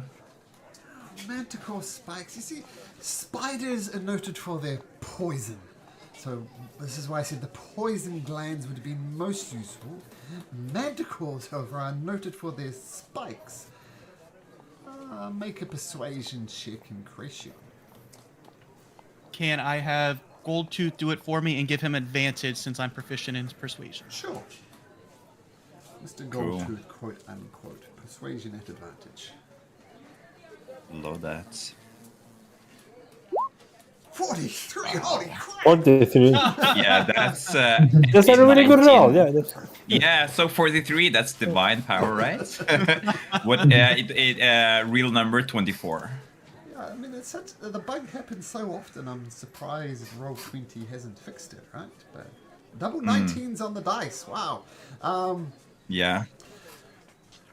We got this, a gold piece each, so I'll give you 4 gold pieces for these. Oh, Master.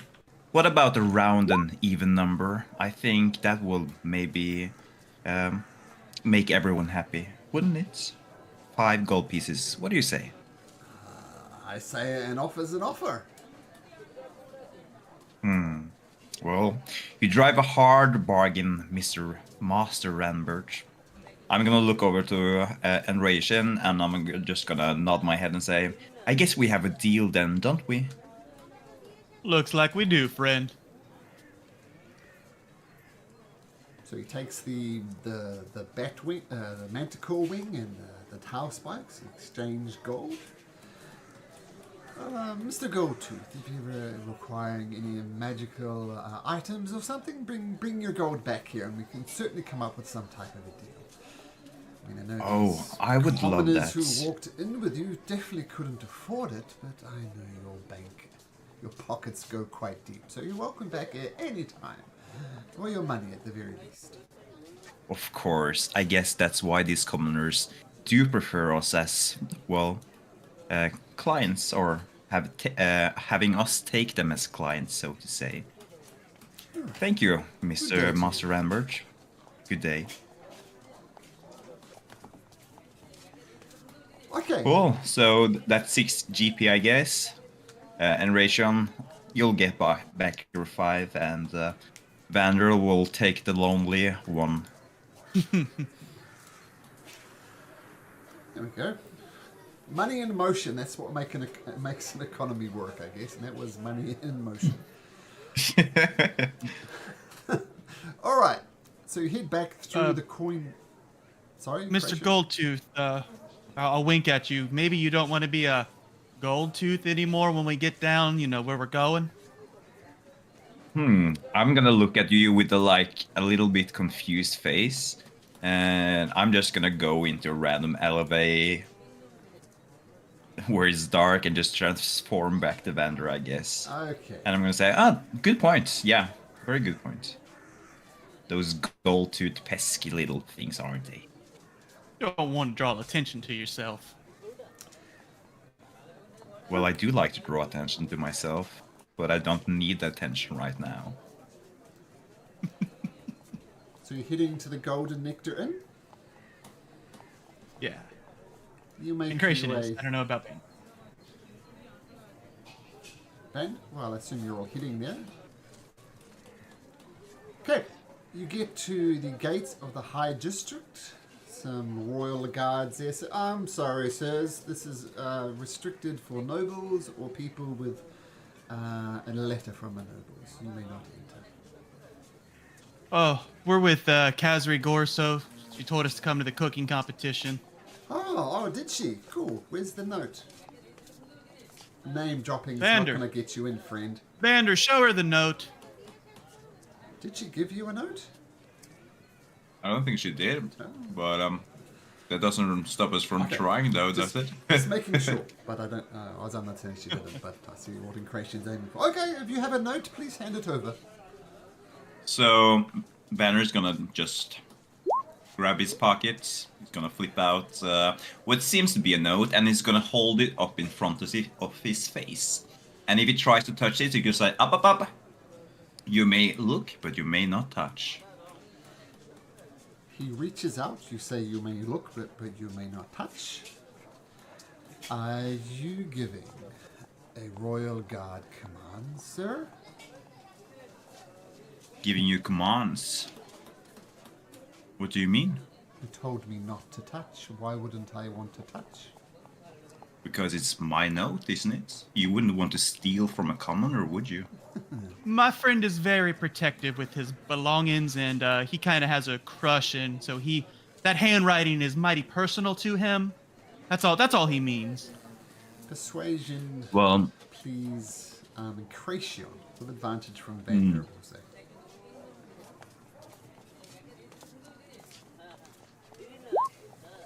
Okay, he brings his hand 7 back. and a 5. Brings his okay, he brings his hand back. Is not going to do it, but then he takes a closer look at the note. Vander, make a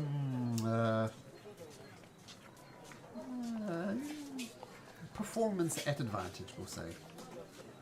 performance. I am glad I have proficiency in that. My apologies. Maybe just lead with a note next time. Oh, of course, and thank you for being so understanding.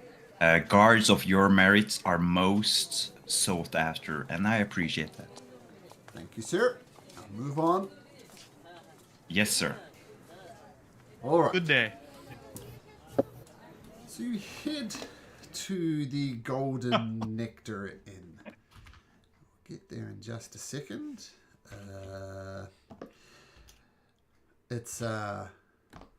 There's a nice tavern. People are gathering around. And there's a harpist in one end of the corridor playing gentle tunes. We'll switch to Kiara, kind of, and Adai. So Adai, I guess you're leading this with Khazri, the player, not present at least. What do you do? Well, Caster wanted us to share a chair for the competition, didn't she? Well, only Adai's here at the moment, so what's Adai doing? Yeah. Because he got I'm here just earlier, waiting. Yeah, so I will have a drink and. I mean, is he already here preparing stuff? I'll put it this way. I'll put everybody on this map so you can see what's happening. And put Khazri there too. And just make sure this... Okay, so those who aren't here. It's only really Khazri and Adai. But you can see there's a central tables, presumably used for tastings. This is a competition as opposed to a meal.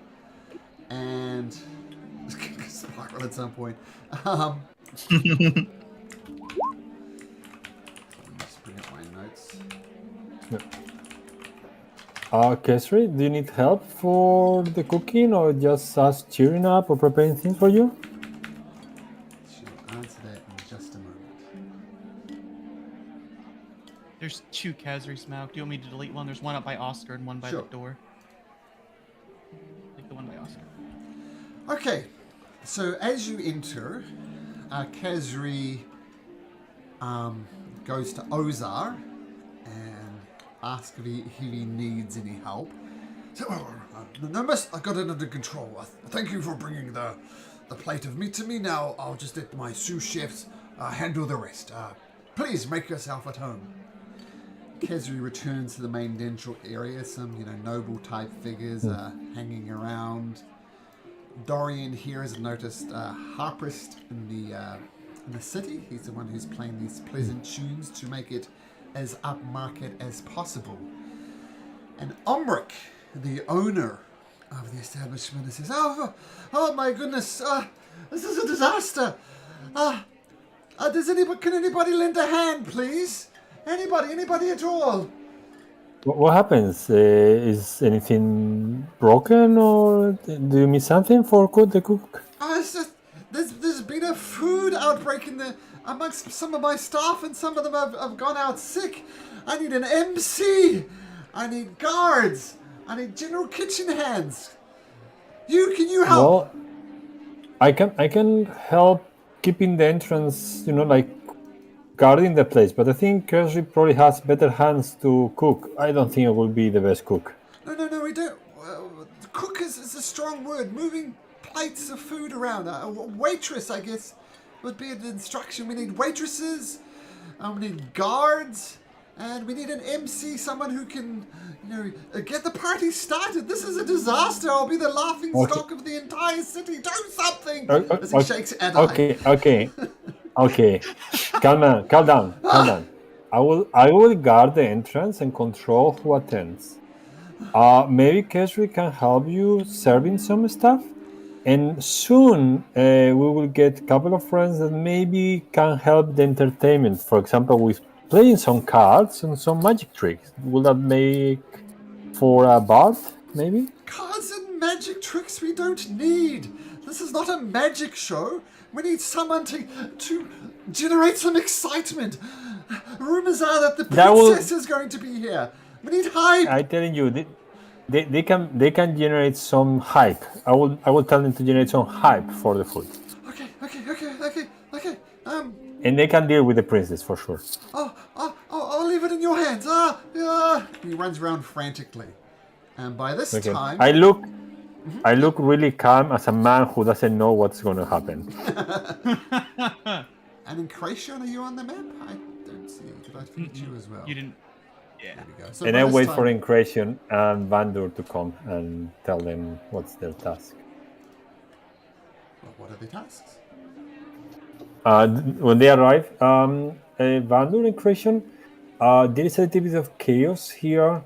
I think you can help Kersri and maybe get some money in the way by getting the people hype about the food that's going to be cooked. Maybe do some funny tricks or some riddles or some just hyping up loudly, and you can take care of the guests and get any tips that you can get them for you, that you can keep them, and of course the princess will be here, which I heard is lovely, so you can definitely deal with her.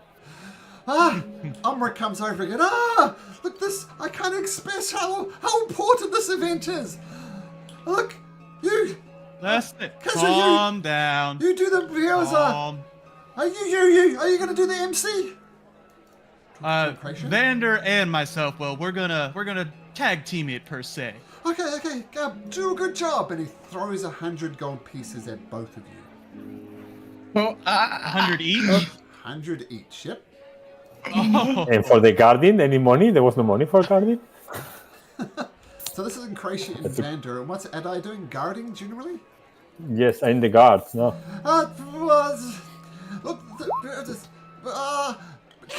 keep the commoners out. Welcome to Princess Slytherin. There's some more nobles arriving. Throws 100 gold pieces at Bone and Vander. Do a good job. And he runs around frantically. I'm gonna fist bump Vander and be like, all right, together, let's do this. I feel like we should make a little bit of a speech first. Try to get the crowd hyped. I've heard a little story about how famous these chefs are, how good they are at making food using only the finest quality. How about we do a little speech just about how great these chefs really are to these hungry crowds? So a little bit I of like it. background. How about A little bit of background which Kazru will relate to.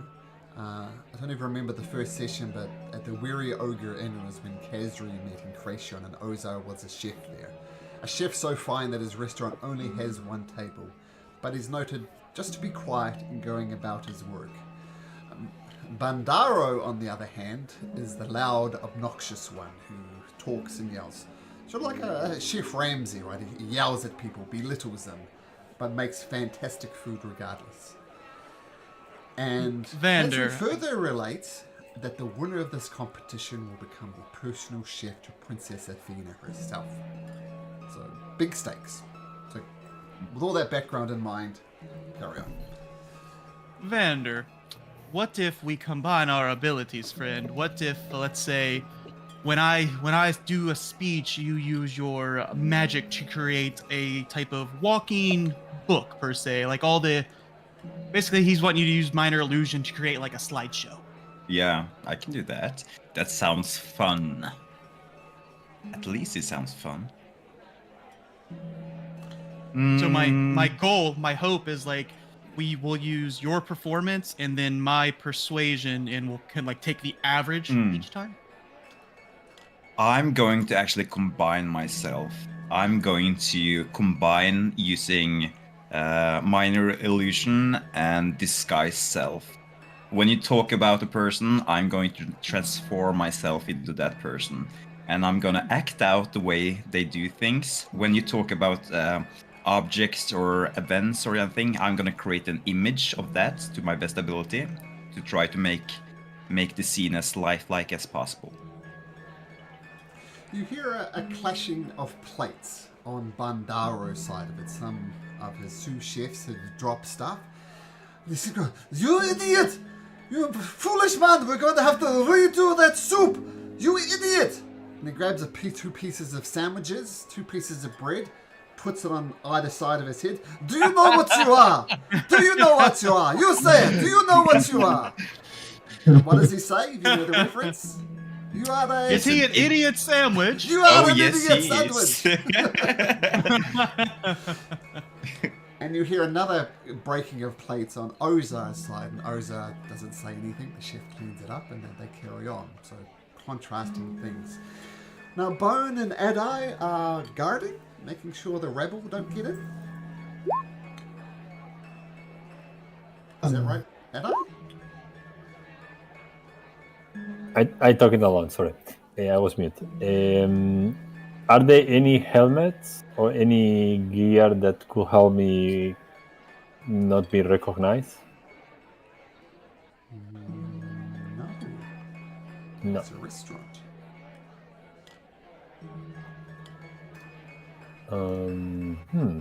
Okay. Bone, I think you can guard the entrance. Maybe I can help with the back door. Sure. Well, in that case, Bone... Wait. Then I realized that what I did, and then I tell him, The face of the establishment. yes. In principle, let anyone who is dressing well get in. And in case of doubt, look to Incretion. And if he nods, you can let them in. If he shakes his head, not. Bone smash. No, don't smash. No, anyone who cannot go in, you just tell them to leave and make a noise, maybe, or something like that. And you can push them a little bit. That's about it. But no smashing, unless we tell you to smash. Okay. So... Yeah, and I go to the back door thinking this is not gonna work well. But Oh, you're leaving Bone up front by himself? So Yes. the roll will say is back over here. I don't want to meet the princess, so that's the price we're gonna pay for it. Can we just add to all of this and say that Vander is giving Bone a command to smile for all the guests that comes in? Bone smiling is more like an intimidation check, but we'll get there. So this It's is gonna be for like Bone. the Terminator This is smiling. for Bone Yeah. and Bone only. You see some nicely dressed people, and you let them in appropriately. But then one exceptionally nicely dressed man is approaching the restaurant. What do you do? Is he standing in the front of the line? He's just wandering in. He's about to wander in. He's probably well inside the door when Bone. So, big friend. So you let him in? Yeah. Bone has no idea about any of this. That's why I was being very Well, specific he about what doesn't- Atai was doing, but yeah. Oh, Kezri, my darling. It's been such a long time. Shall we have dinner together? What would Kezri do? Kezri is of dark skin. She goes a distinct shade of pale. It's like a grey colour almost. And Gareth grabs her hand and brings her over to one of the tables. Sit, my dear, we'll consider this a romantic evening, should we? And Kezri's almost frozen in fear as she sits down. She doesn't know what to do. She looks at Incretion, shakes a little bit and looks back. She is panicking.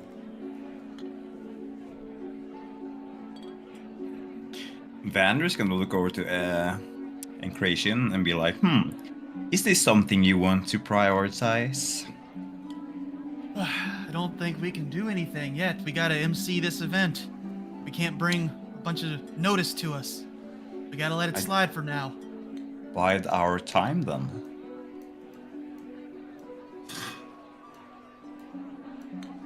you skinny ass princess coming through! Get out my way! And pushes Incration as the princess wanders in. You two bony ass, get the hell out of my way! And pushes Vandor. My heart skips a beat as she touches me. Welcome to the great establishment, ye princess. Choose any table Get of the your fuck liking. out my way! Saying to Vandor. Oh. I thought she pushed me away. Oh yeah, I'm but gonna you were stand still up. there. And she's got guards with her, because she's a princess. Oops. So, alright, let's get this meal started. Bring on the first course! And Omric says, oh my lady, this is more of a tasting event. It's not. Bring me some fucking food! Omric panics and goes around. Can I add to this? Can I just point at Omric and say, bring the beautiful lady something to eat, will you? Yeah, bring the bread already. Yes, bread, go! And he comes up to Incration at the door. Says, do you started? Do you stop? And he rushes in to try and organize some bread. Come out. Vander, please join me up here. Get Ladies on and with it! gentlemen, I can smell the welcome. food! Move it! Yes, dear princess. It's being made. Bread's coming for you, my lady. Don't worry. We are here for your entertainment. I want toast! I like toast! Make sure it's toasted! Yeah, I have toasted things. Burning things is the best! Yeah! I'll open the door real quick. Toast for the princess. Toast the bread. But it's delicate sour bread coming from Toast the bread! Okay, I'll toast the bread! Toast the bread, Bandana! I will not toast the bread. I will not sully my art for anybody! All right. Feed me! Feed me! Incration. It's coming, dear princess. On the... Facing the door here. I gotta get my bearings right. On the left, we have Ozar, the man of few words. One table at his restaurant whose cooking speaks for itself. He's on the right, you right. daft bastard! You get turned around! On the and right. It's your ass where your face is, you slimy little shit! Can I have someone please announcing the food, or at least those who left from the right? Hey, I've got a good idea! Somebody get me a knife! I'll cut off his hands and swap them round! Somebody bring me a knife! No one brings her a knife. Vander, you're a different... I'm so On the tempted to put a dagger at her table just to see her reaction. I'm not gonna do that though. So Vander, you're using disguise self to a different shift? Yeah, I'm gonna, as Enration talks about both Ozar and Bundaro, he's gonna transform into the different chefs as they're being introduced by Enration. Oh, is it like a bit of an entertainment type of thing? Like a... Yeah. Okay, cool. Alright, bring me the food! On the right, Bundaro, the chef of many loud words, coining the phrases. Are you an idiot sandwich, you donut? My dear princess, I have brought you the finest sour bread from far away in the regions. It took me 2 weeks to prepare this bread. It is I freaking asked for this toasted! It's not toasted! But I will not sully my art for anyone. And the prince, okay, beat the crap out of this one. And the two royal guards come out and go, oh, fine, I will toast the bread. And he scuttles back. Ozar I comes told in. you, you donut. Ozar comes in and says, here is your toasted bread. Toasted bread should be good.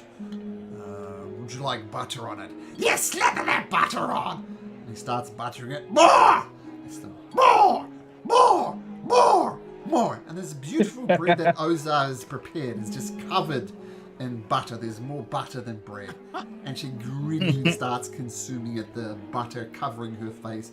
And she wipes it on her sleeve. Very nice sleeve, but now it's a buttery sleeve.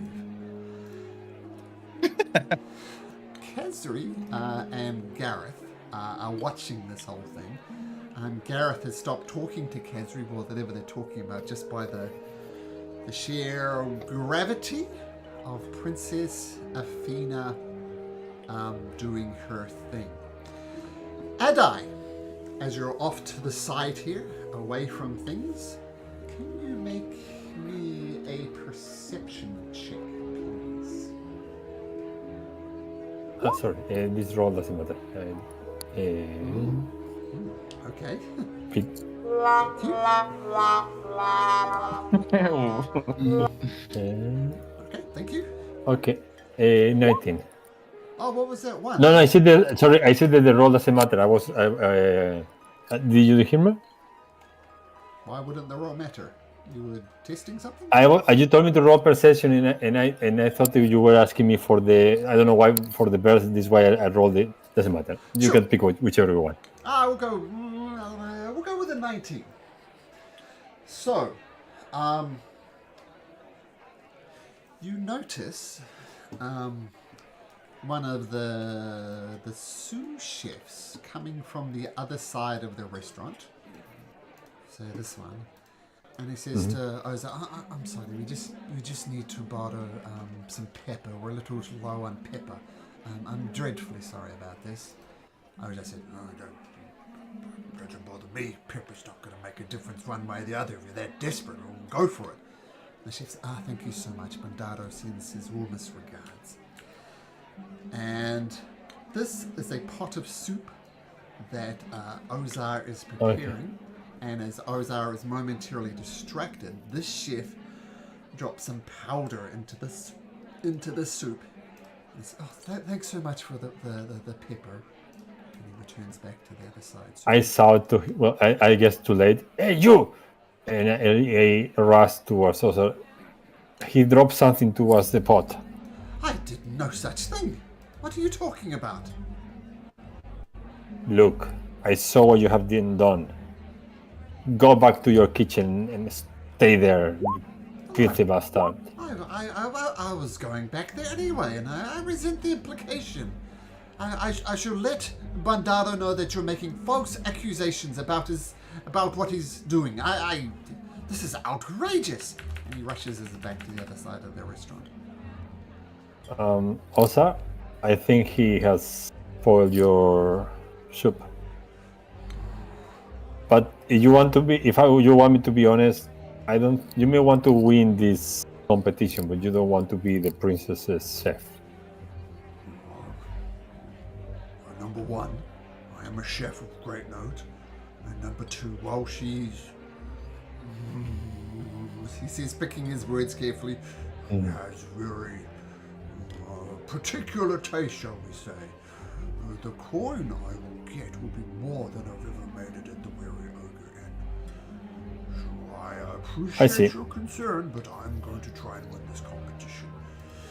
Okay, but then take care of this spot. I think has been a spot, and then come back towards the door.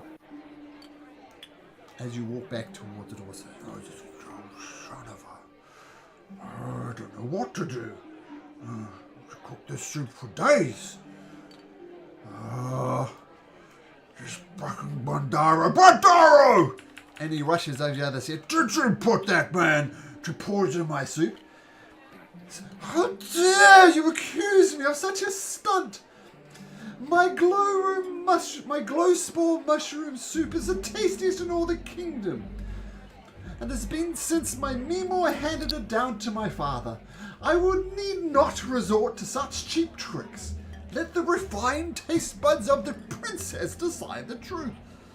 But you can poison my soup. Get out of my kitchen. And Ozar rushes back. Oh yeah, everybody hears the discussion when Ozar starts yelling at Bandaro. Yep.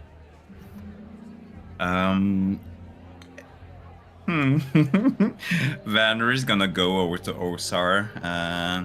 even though he's gonna look for a window in the performance, and he's gonna go to Ozar and say, I heard the little discussion that you guys had. Is it true that Mandaro poisoned your stew, your soup, the cauldron? That's what your friend over here said. I mean, this is just typical of Bandaro. He promised me the finest meats. I got here with gamey, fatty meat, and I had to send out Kazri for some extra gold to recover the situation for me. He's looking to sabotage me at every turn. I'm gonna lean into Ozar's ear and I'm gonna whisper, do you want me to bet perhaps even the odds for you? I could do that.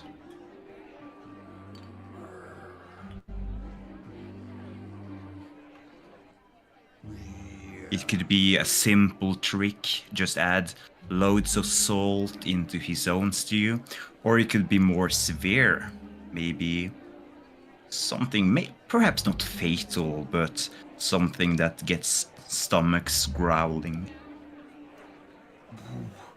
Now, I hope you're not serious.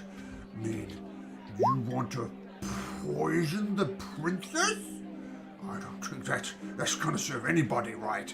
Maybe just a bit of extra salt. As you wish, Ozar. Vanner is gonna go back to performing, but he's having a connection to Joy, and Joy is currently invisible. Ooh, okay.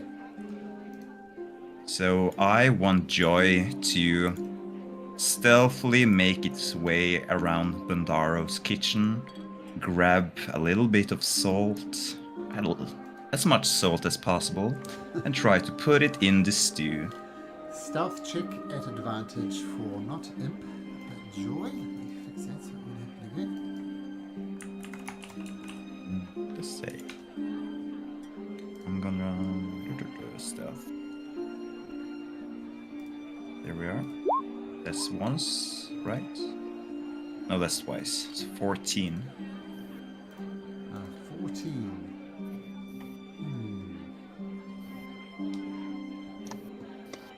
Try to check that.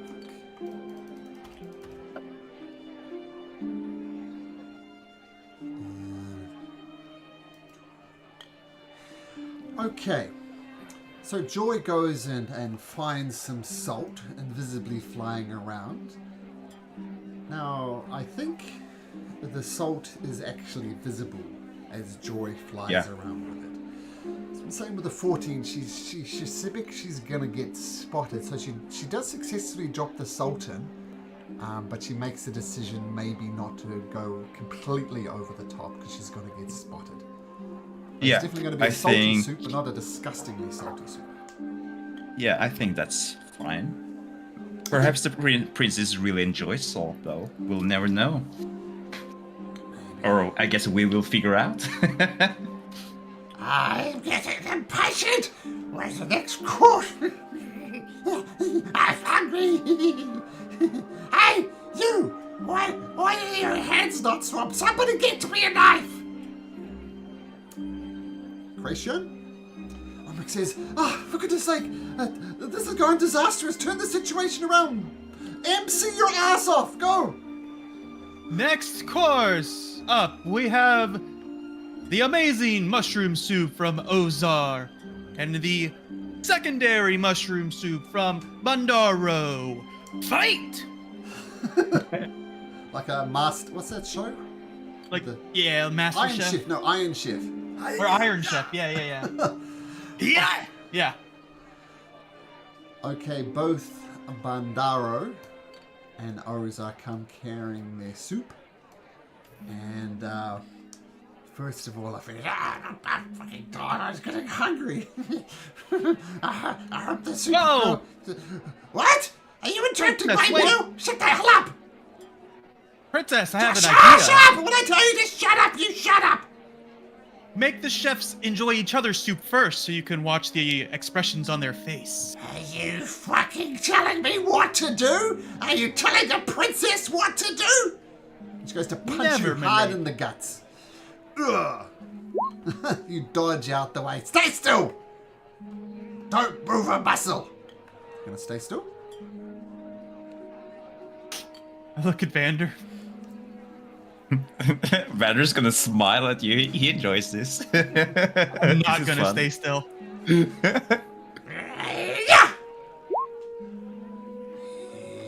you don't squirm your little slimy ass, I'm gonna chop off both your hands and swap them.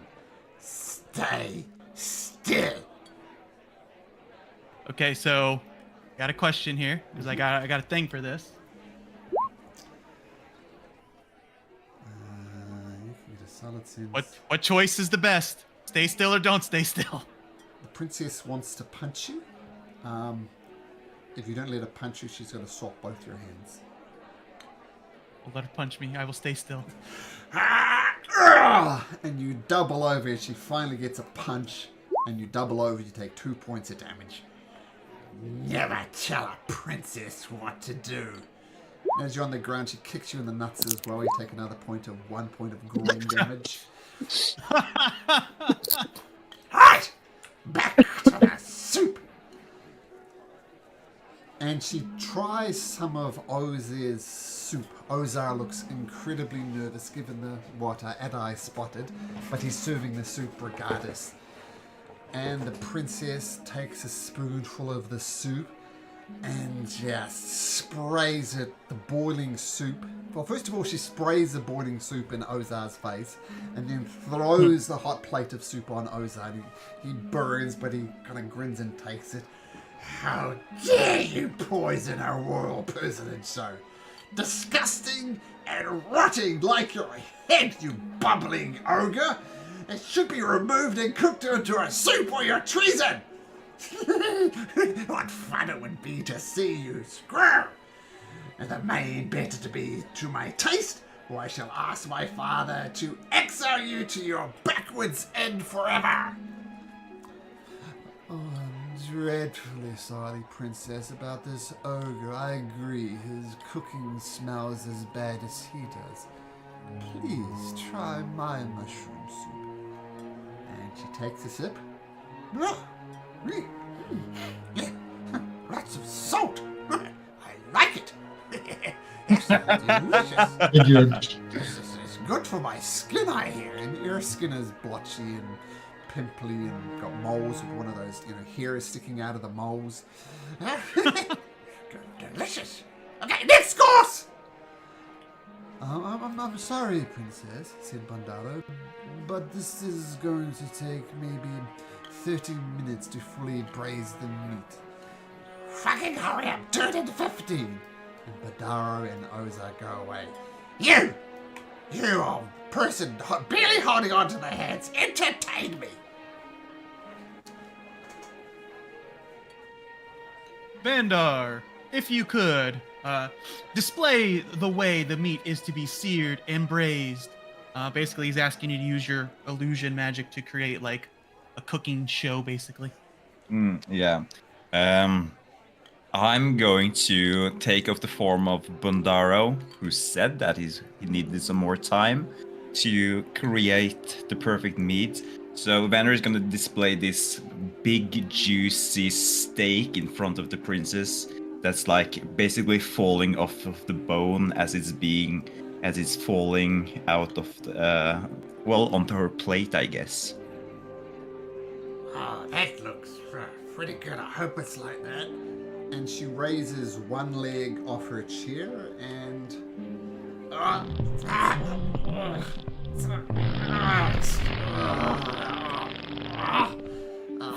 that's better. Alright. Next. Do something interesting. Go! Oh, princess, I got something I can interest you with. Can one of your guards place this apple upon their head? Sure! And she gets an apple and just stabs it onto this little spike. And the guy says, I'll produce a dagger. With your permission, princess, I shall knock the apple off of the guard's head by flinging this dagger at him. Okay, fling the dagger. Make an attack roll. She give me permission. She gave you permission, yes. Okay. Natural one. I'm gonna lean down to the princess and I'm gonna say, wouldn't it be fun if he missed? Well, before the first dagger, it just clinks on the front of his arm and falls down. I don't want him to miss her. I want him to hit. Do it again. Throw again. Go again. Yes, my lady. No problem, princess. This time I will steady aim to really get my bearing. Choo. Oh, 7 and an 8 with steady aim. Are you kidding me? I feel you so much right now. Fucking That's my life. useless. Give me one of these daggers. Give me one. I'll try it. Sure, I'm gonna here hand her. you. Oh, yeah, you can have it. Give Yep. it. I'll hand her a dagger. Oh, And step back. steady. And she throws him, gets him right in the neck. I'm gonna clap. Fantastic. Great shot. Very Great nice. shot. And he falls to the ground and what's the matter, cat's got your tongue? Say something! Ha! Unless you're bowing to your princess. Hey, you! Ugly, says to Bone. Clean up this mess. She grabs her seat. I'm gonna point towards Bone and say, do as the princess commands, Bone. Clean up this mess. And I'm gonna point at the little thing, at the dying guard, I guess. Okay, master. Princess, Smash. should we throw him? Ooh, that's a good question. Do you want the guard to smash up your guard and before we throw him out? Why would I want to do that? I don't know. You can do whatever you would like, princess. Oh, I have the best idea ever. Ozar, come over here. Oh, yes, princess. Cook me up this guard.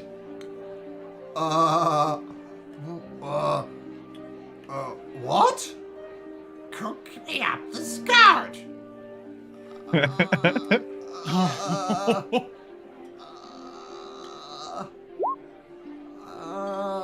He doesn't say anything and he goes back here.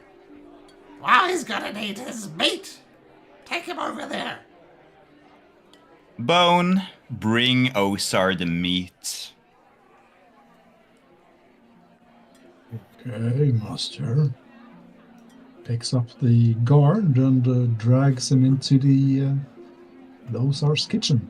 Now flips him up on the table. Princess, have you ever tasted human flesh before?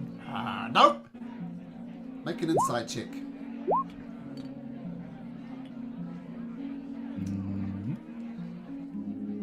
I don't know. You don't know. I mean, you don't know. You wouldn't put it past her. I mean, she literally just asked the guard to be cooked. So, but Ozar says to Bone, and it says to the sushi, just leave it there. I'm not cooking a human, no matter what she says. Just freaking distract her. Tell your card guy over there to distract her. I'm not cooking this man. Oh fuck, you do it. Ron doesn't really listen to Ozar, so He sends this he just sushi. stands there. Just do something! Don't freaking cartwheels, just do something! There she's back. I'm gonna go over to Ozar and I'm gonna lie and say that I did get a really good impression from the princess. I think this could be your shot to win. I am not cooking a human and feeding it to the princess. Just distract her, or she has this attention span of a fly. Just do a song and dance, do cartwheels, do anything! I'm just gonna say this though. If you really want to get away from the bar that you're currently staying in, your princess did give you permission to do it. It's not like you're breaking the law or anything. I think this could be your chance. You don't have to tell me what you're doing. I want you to think about it. And Vander, before he gets an answer back, he's gonna let Ozar alone with his thoughts. Ozar goes to prepare the meal, ignoring the body. He's not cooking. He's not cooking human flesh. So, Christian, your trick took a dark turn. Couldn't have asked for a better turn. Not an interesting turn, but a very dark one. And you've been instructed to do a song and dance. But Bone, you're saying something? Yes, just going back to Vander because he doesn't know what to do. Buster turns his body all the way 100 degrees around, looks at it, turns back. Bone, I think you should help Ozar in the kitchen. I think you should fillet the human, remove his armor, remove his clothes, make his body ready for preparation. Okay.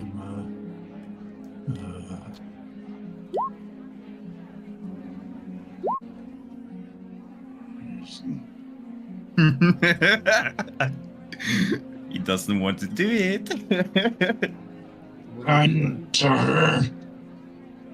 He's just scrounging up his face. He's hurts, Vander.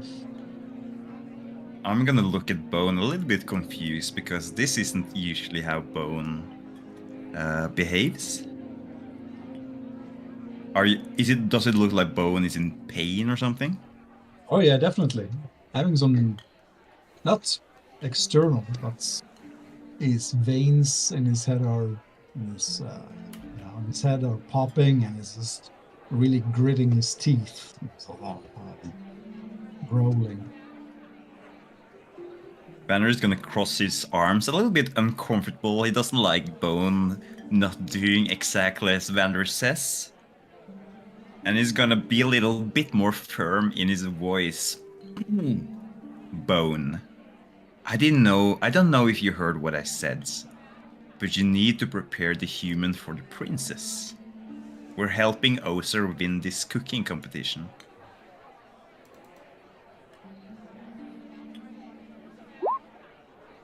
Oh my god. Okay. I do wonder what would happen if you roll like a 20 or something. That would be so fun. It would. Bone's gonna. Oh, okay.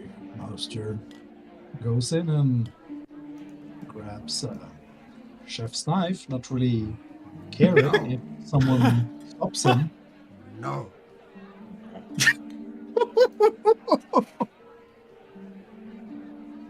No, he doesn't really react to Ozar saying no. As Ozar's standing there firmly saying no, that's when the first. Yeah. The cleaver comes down. Oh my god. This is so grotesque. Slash! Okay. Ozar says, fuck everything. He goes back to cooking. And Bone dismembers Do I see Bone chopping a man on that table? You do. I approach in disbelief. Bone, Oh my god. what are you doing? Why is this man there? Slash! No, Bone, don't do that. Bro, listen, I died. Bone, why are you doing this? Master. Order. What the fuck?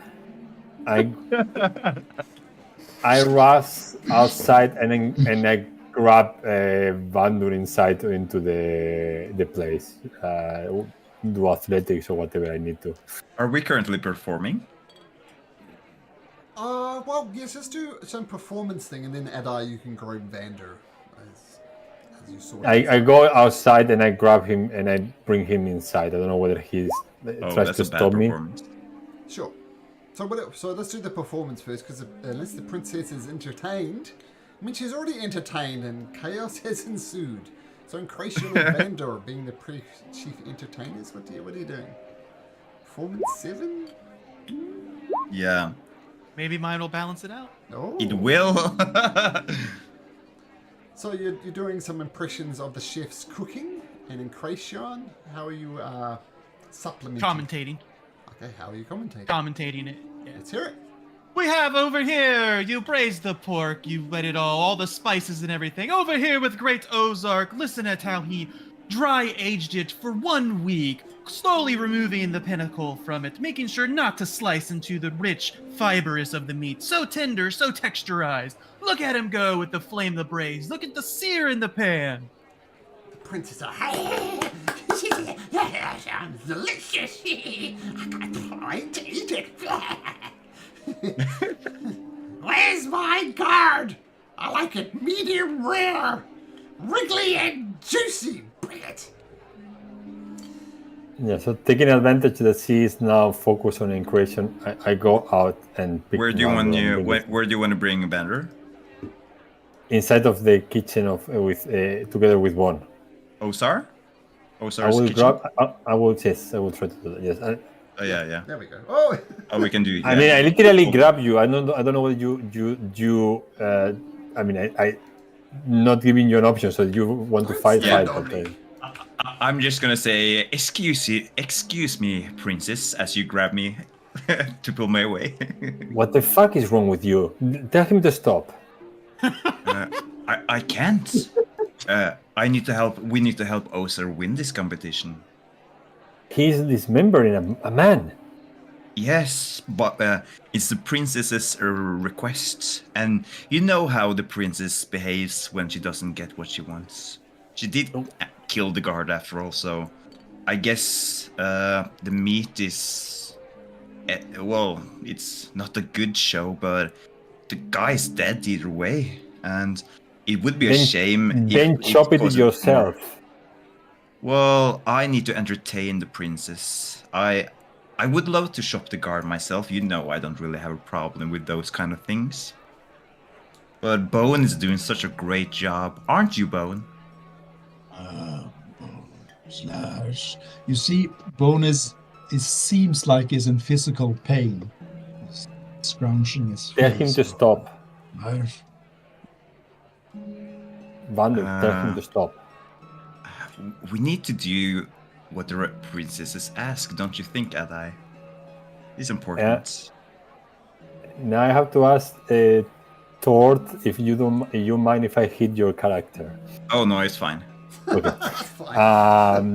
I hit you in the face with my fist. Okay. make an unarmed I can roll that attack if you want. Yeah, I have only 14 armor class though, Yeah. so easy to hit.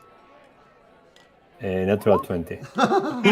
Wow. That's a great strike, but natural 20 doesn't do any extra damage because you do I damage know. 1 plus your strength, and there's no die. So, but a great Yeah, hit. see, so you get four. I mean, it's 4 points of damage anyway. That still hurts though. I tell him to stop right now. I'm going to.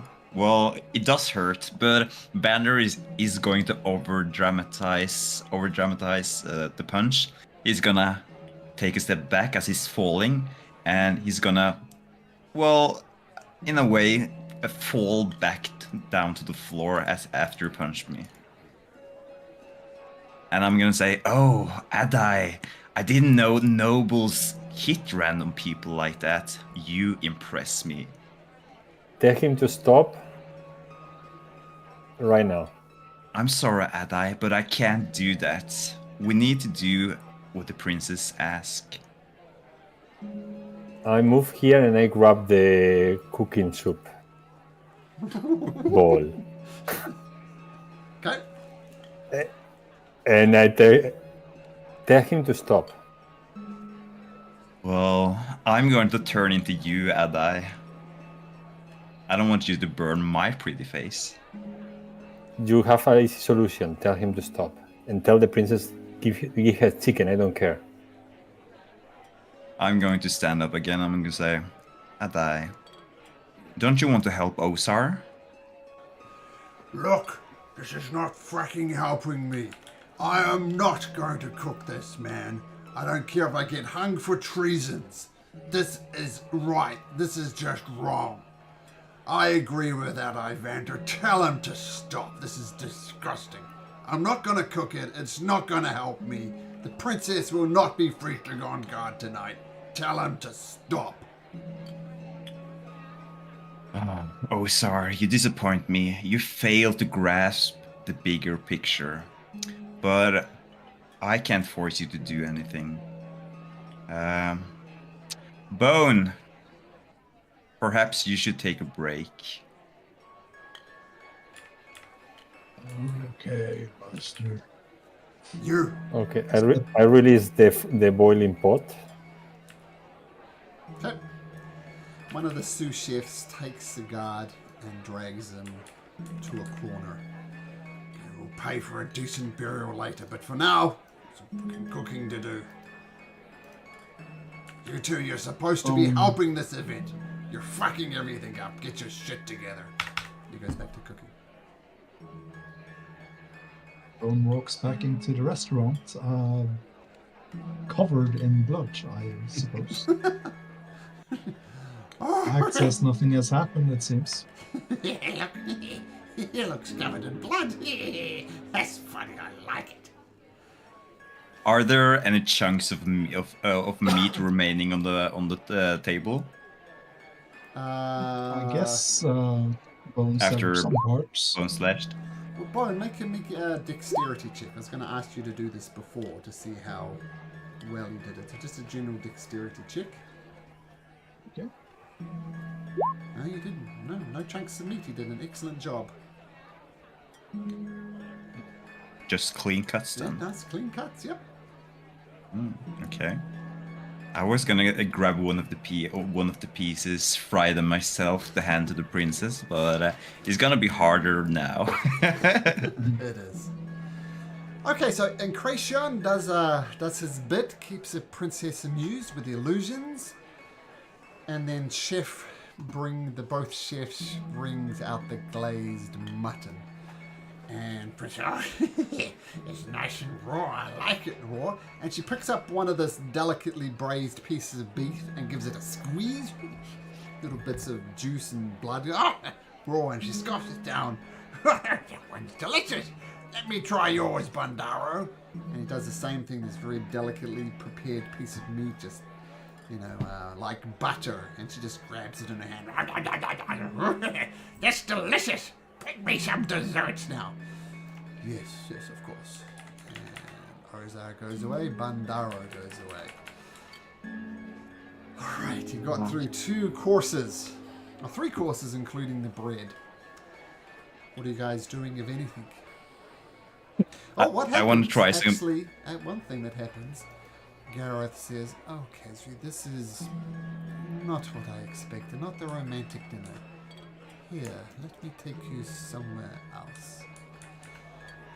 And he's going to try and drag her. He rolls an 8. Kesri is going to resist. Can you roll for Kez? Oh, you can't roll for Kesri. Nope. What is it? Athletics? It's a roll a d20 and we'll add the athletics. Is it athletics or? Yes, yeah, purely strength. She can't wriggle away out of that one. Yes, come with me. And he drags her out of the restaurant. Bone! Don't let that happen. Stop! He goes after them. After a few seconds of delay, of course. Sure. No. She's my cousin. I will take excellent care of her. Tries to drag her away. He's going to roll a... I'll give him a +1. He rolls a 7. Bone, we want to physically restrain him? Bone turns around to himself around and Bone Smash Pig. Ati was waiting outside the whole time. Not Artie. Elf Pig.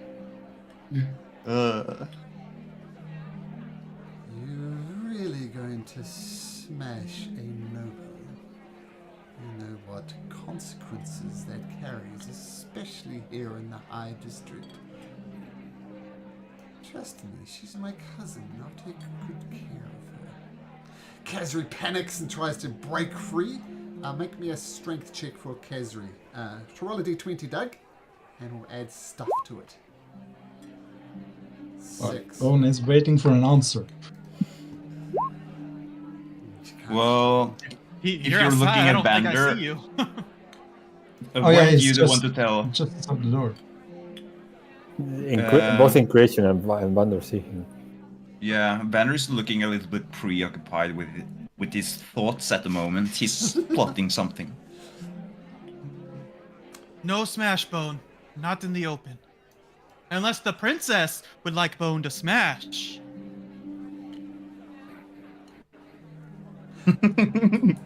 Garrett says, Princess, would you like to see Bone smash?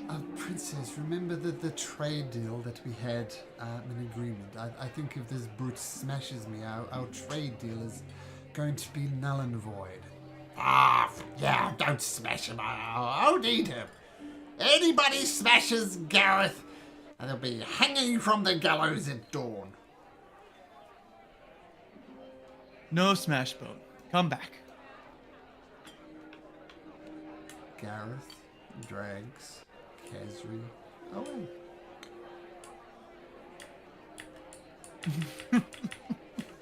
Nice, perfect. Bone just stares at them leaving. Wow. Who wants to tell Kayla? Not it. Yeah, I don't think anyone wants to tell Kayla that will let her character get kidnapped the way that she reacted when the other party... which campaign was that again? When we were... something bad happened and no one did anything. Except for... I can't remember your... It was character. Netherdeep. It was Bass when I was Yeah. attacking that guy. Yeah. Yeah, right. She Well- wasn't really happy with us doing nothing. And now what did you do? I mean, our hands are tied with the princess, to be honest. I'm gonna roll something. Sure. I'll just say that we'll pick it up from this point with Yeah. -1. -1. Yeah, it's terrible. Kazri gets dragged away, but I'm going to pick it up with Kayla next time at this point right here. So we'll see what happens. Okay.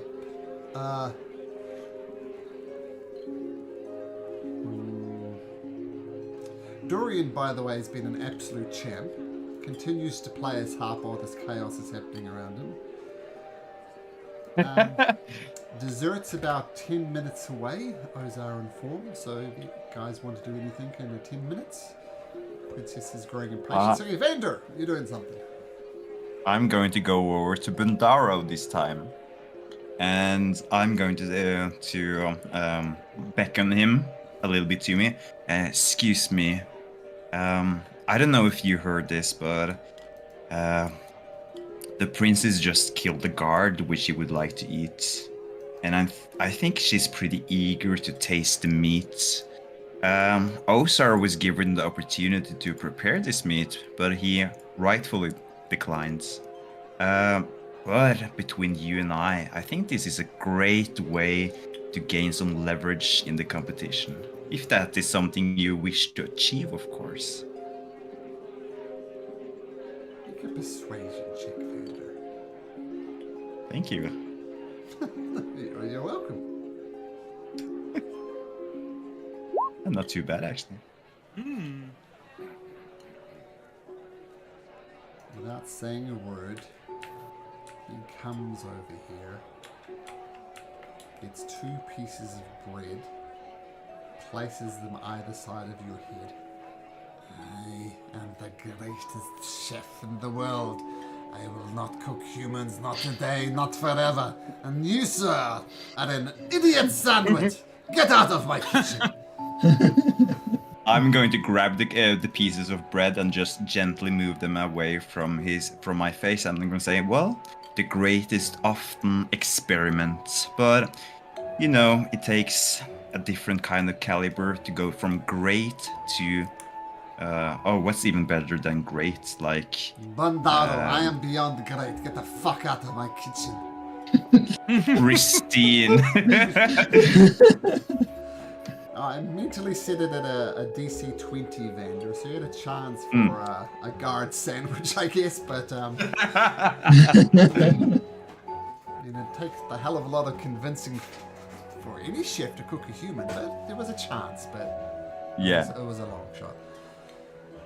Okay, anything else people wish to do in the 10 minutes before this event comes to a close? Should we make a little bit of a performance again, introducing the dessert, perhaps, narration? Absolutely. Chef Ozar prepared a fine chocolate ganache wrapped with fabled gold leaf that is edible, of course, princess. And over here, Bandaro performing a tiramisu with a nice glazed carrot to go with it. Bandara comes out with his tiramisu with the gold, with the carrot, did you say?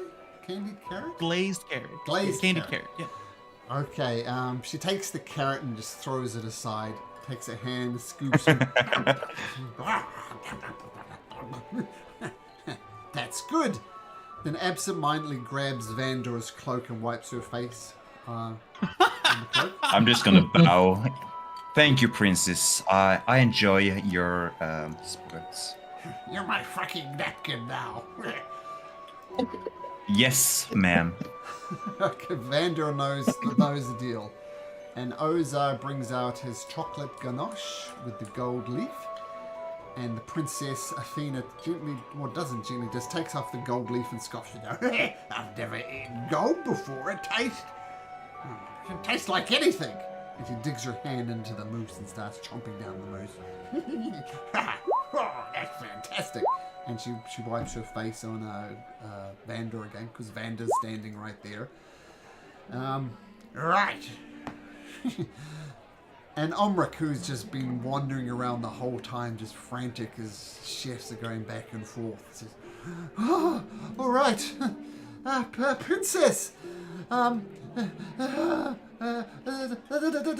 has been a great honor, you being here. Who is going to be your personal chef? Who is the greatest chef in all the kingdom?" Who is gonna be my personal chef? Who cooks the best meal? Ozar, I like your gold. You win the dessert round. Bandari, your tiramisu is crap. Tasted like poop. Looked like poop. Don't serve the princess poop again. And as for the meats, they're both pretty good. They're both worn and wrinkly almost. We'll call that a drawer. But the soup, Ozar's, yours was just shit. I mean, you're gonna serve like something like that again. You might as well take a literal dump in a bowl and serve it, because that is what it tasted like. But now yours was a tad salty. So we have, Don't forget the bread. Oh, Bandaro, you didn't butter the bread.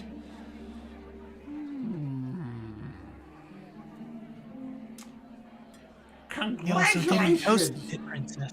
The winner of the round is going to be my personal chef, is Bandaro! All the nobles who are looking at this absolute shit show start clapping. Vander, some fireworks if we could, please.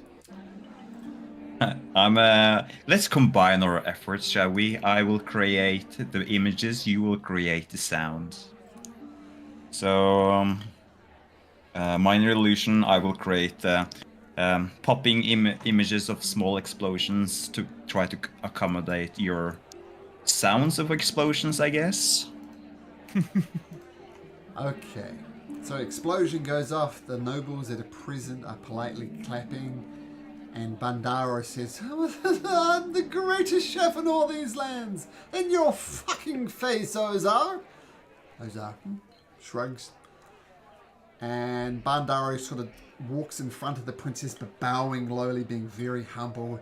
And she stomps off, presumably back to the royal palace with most of her guards. And she's gone.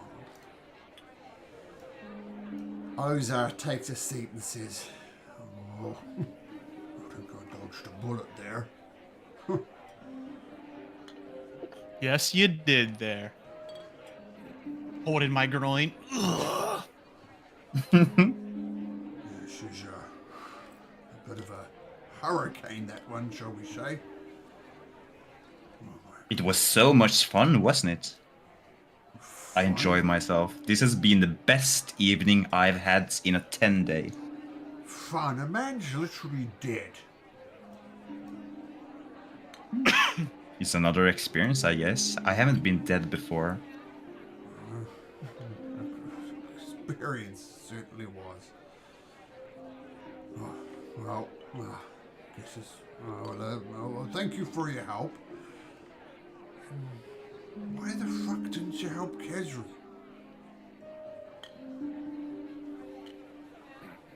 Seeing how the princess was, I mean, we were kind of occupied with her. Wait, true. By the way, yeah, true. What do you think would have happened if you interfered and helped my friend at the very least, Kezri? What do you think would have happened?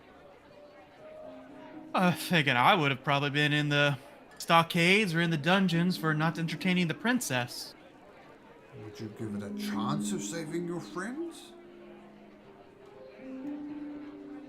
After meeting that princess, the hurricane that she is, no offense to everyone, but no. I think we did right. In Croatia, what happened with Kezri? Gorso was here and kind of drug her off.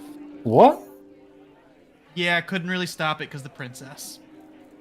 Bone tried to stop it, but the princess, he was like, oh, don't smash me, trade agreement. And the princess is like, if you touch a hair on his head, you will be hung at sunrise. So, we couldn't really do anything. I will head out to the outside in case I see them somewhere. They went to the east. I will rush in that direction just in case. But I Okay, think we can leave it for the next game. Investigation check as you scan the scene. 11. I'm gonna use my inspiration because I think this is an important role. Not better. 11 in total. I mean, you don't see her. The thought does cross your mind in the direction she's going. The most logical place for her to be would be the Gorso Manor. Because you remember, you cleaned it for... Yeah, I know. Gorso, Yeah. So that would be the most logical thing. Okay, so if she doesn't escape next day, I will head towards there. And I will shout to the others to follow me.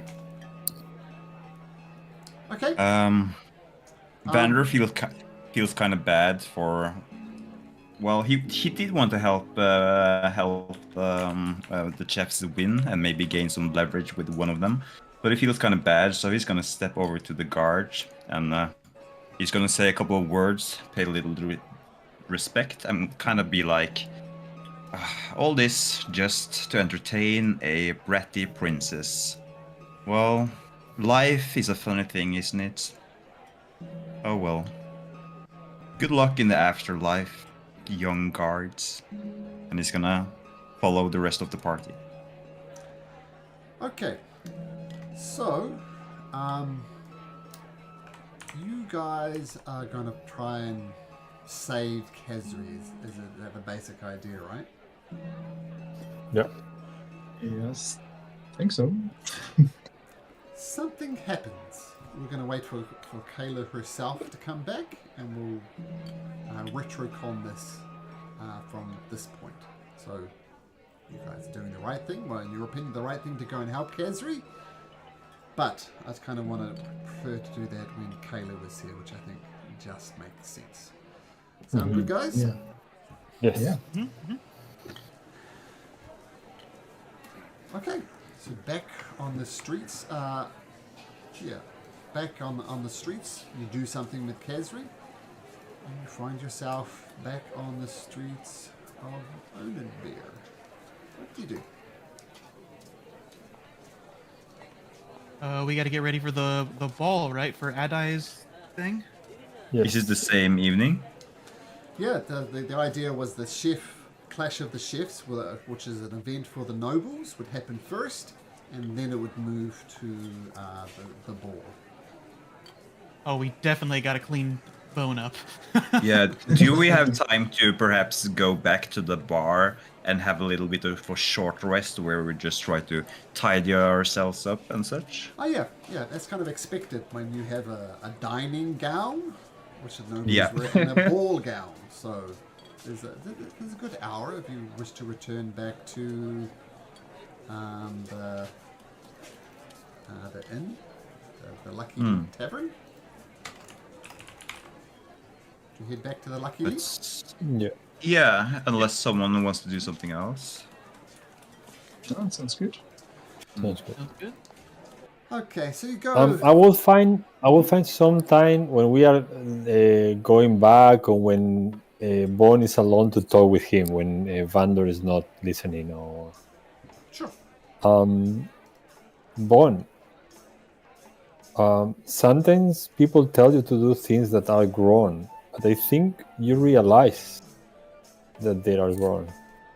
You have to follow also your instincts and not to do bad things, even if someone tells you to do it. Do you understand? Smash. No smash.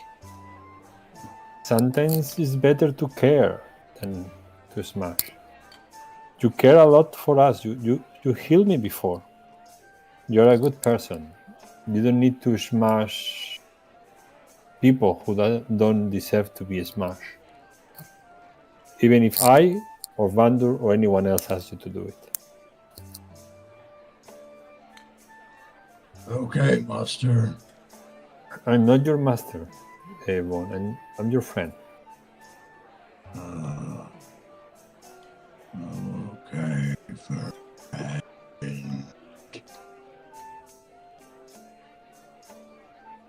Take care, man. I think you have to clean a bit. It will be still is a long day ahead of us. Okay. Okay, so you go to the Lucky Leap Tavern. Artie hangs out with Bone. The proprietor, Ricio Tane, doesn't seem to mind terribly much. And feel free to take a short rest and freshen yourself up. Nice.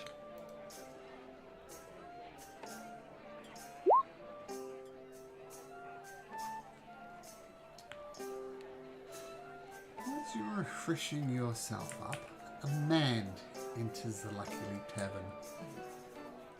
Looking very similar to Incration. I've copied the token, but it's like he doesn't have the cards, but the general features you could very much mistake him for Incration.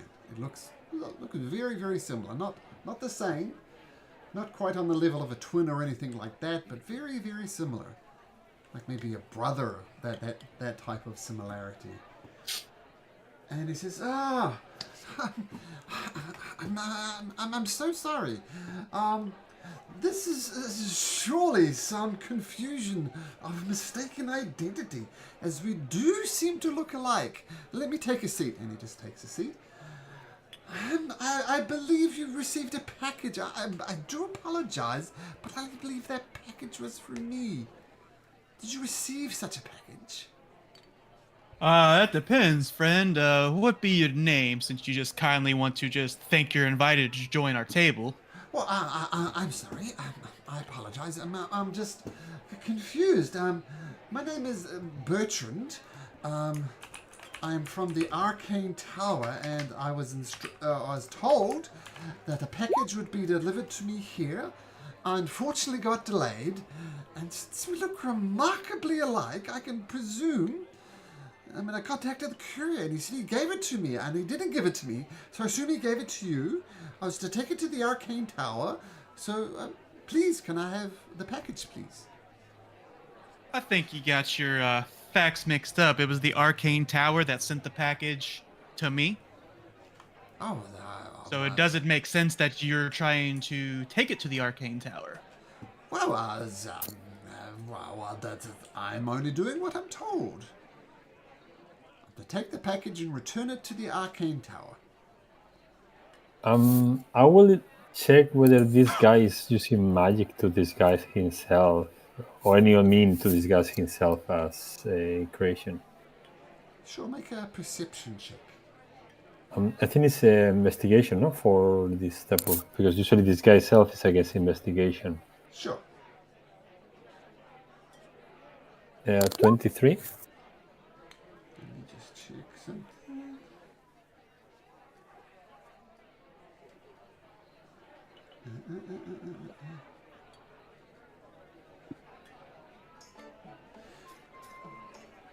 So, you've seen, was it Adai who uses disguise self? Yes. It was. Yes. Yeah, you look at this person who does look remarkably like Incration. Incration has big hair by the looks of it, like a quite pronounced hairstyle.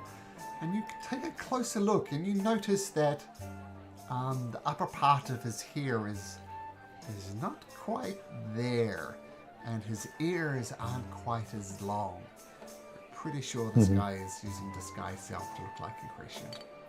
Okay. I will say. I think we should get some drinks, and I hug him like in a friendly manner, trying to reveal to everyone else his disguise. Okay. So, like covering my arm where he should be disguised, basically. So you're passing your hand through his illusory features. But no, exactly. Like I will just put my arm over his shoulder, like someone who is gonna have a drink together. Let's have a drink, and I put my.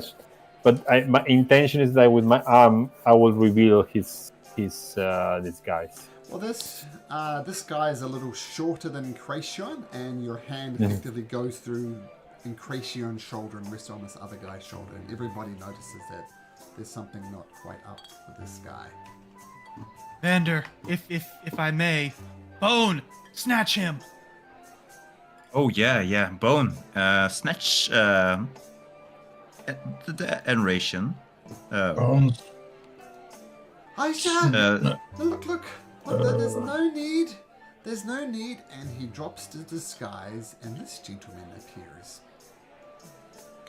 So look, I'm sorry. Look, I'm sorry. Look, we just end this here. I'll go on my way. Let's just not involve the authorities or anything. Look, here's 50 gold pieces. Let's just move on. Who are you, Okay. and why did you want those remains?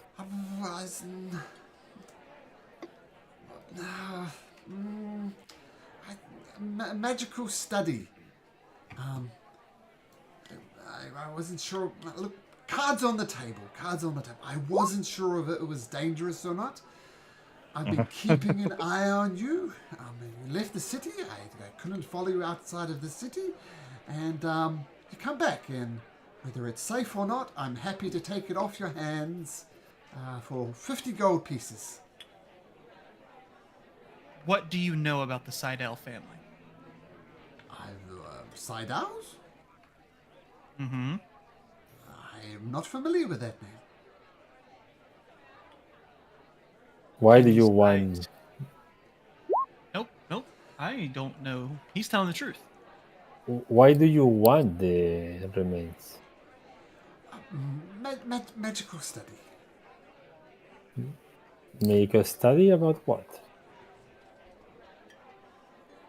About the mediums that spirits can retain. Like, can they do in these ashes? Does it require a body for the spirits? Magical research. You know, I tell you what, look, this has been a horrible matter of confusion. I apologize.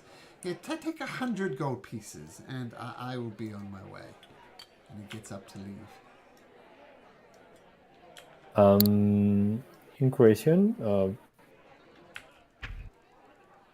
what do you think? Doesn't seem. I think someone who gives 100 gold pieces so I trip easily. I trip him as he walks by me. You can certainly try. He's quite dexterous. +4. He has a 22. Oh man, +5. Come on. Ooh. He skips over the top of your outstretched foot and starts heading for the door. Bone, pull him back in. Did he give us the 50 gold? No, he gave you 100 gold. Oh, then I'm not gonna do anything. Well, what did you let him take it? Oh, he's leaving. No, the no, urn. I didn't give him. I didn't He- give him the urn. He just dropped the gold on the table. Bone, do you Okay. attempt to trip him? I think Bone is too far away. He's on the other side of the table, but he's going to stand up. Master, friend. On my screen, you're on this side of the table. Oh, yeah, but he was on this side, so. He walked Oh, up but and it walked around you. behind us. Yeah, Yeah. out the door. Oh, yeah. Considering Bone's delayed reaction, he's going to stick a foot out after he's opened the door. But he's going to also say, Master, friend, stop, man. I'm just gonna say, no. He paid us some good money. I'm going to follow him. Okay, well, he's ducked around the corner, and you go to follow him. Yep. Make your perception check. Guidance. Might help. Who knows? It's a 12. So this tiefling-looking man, you look around from the outside, you don't see him. That's it. I go back in. Obviously he cast, just so you know, he cast disguise self as he left. And you had a chance to spot him, but not with a 12, unfortunately. Go back in. Okay, Let me in. there we go. There we go. All right. So, Well, Vander, we're going to have to split that there. It's not all for you, since he came after me. Oh yeah, of course. I didn't plan to take everything myself. Unless you guys would insist I take it. I wouldn't mind. so noble. It's so much fun though. Why, absolutely.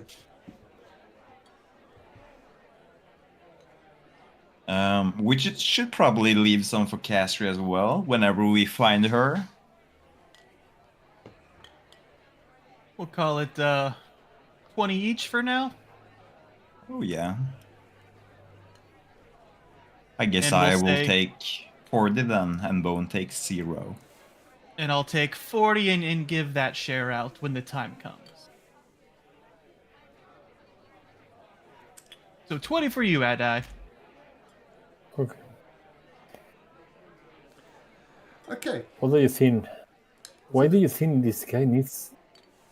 Maybe there's a way of communicating through these assets, or maybe did you check whether there's actually something inside beyond the remains?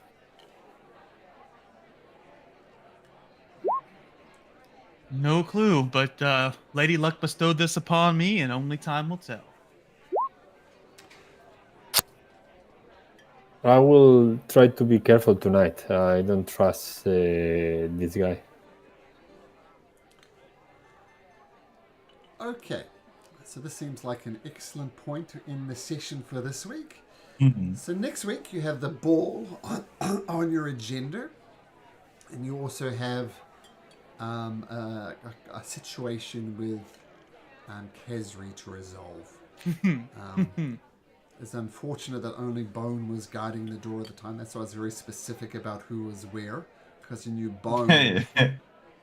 Being Bone might not know how to react, and due to some really unfortunate rolls, got to be said, she tried to get away, but she rolled crap. Yeah. We'll see what happens with the Gorsos, with Gareth Gorso and Kazri next week, and we'll see what happens. Yeah, I must say that I do actually enjoy this situation that we've dug for ourselves. It's very interesting, to say the least. Yeah, I agree. You I all have definitely- very distinct personalities, right? Like Bone is different to Adai, who's different. Yeah, it's good. I'm enjoying running this campaign. It's also good that we also have some moral compasses in the party. Yes. Not it would be For good and for bad. A balance, I would say. I gotta say, I love playing Princess Athena. She's so much fun. I seriously thinking of killing her and making a new character. Like, okay, I kill her and I make a new character, and that's I would just leave properly. Yeah, Suicide mission. that would be, I mean, that's high treason, right? That would be your own death. Yeah, what I mean is I'm thinking of killing her and retiring the character. So, well, that would be a retired character. Anyway, I have children to pick up, so we'll see All you right. guys next week. See you guys. See you guys next week. Take See ya. care. Bye-bye. Bye.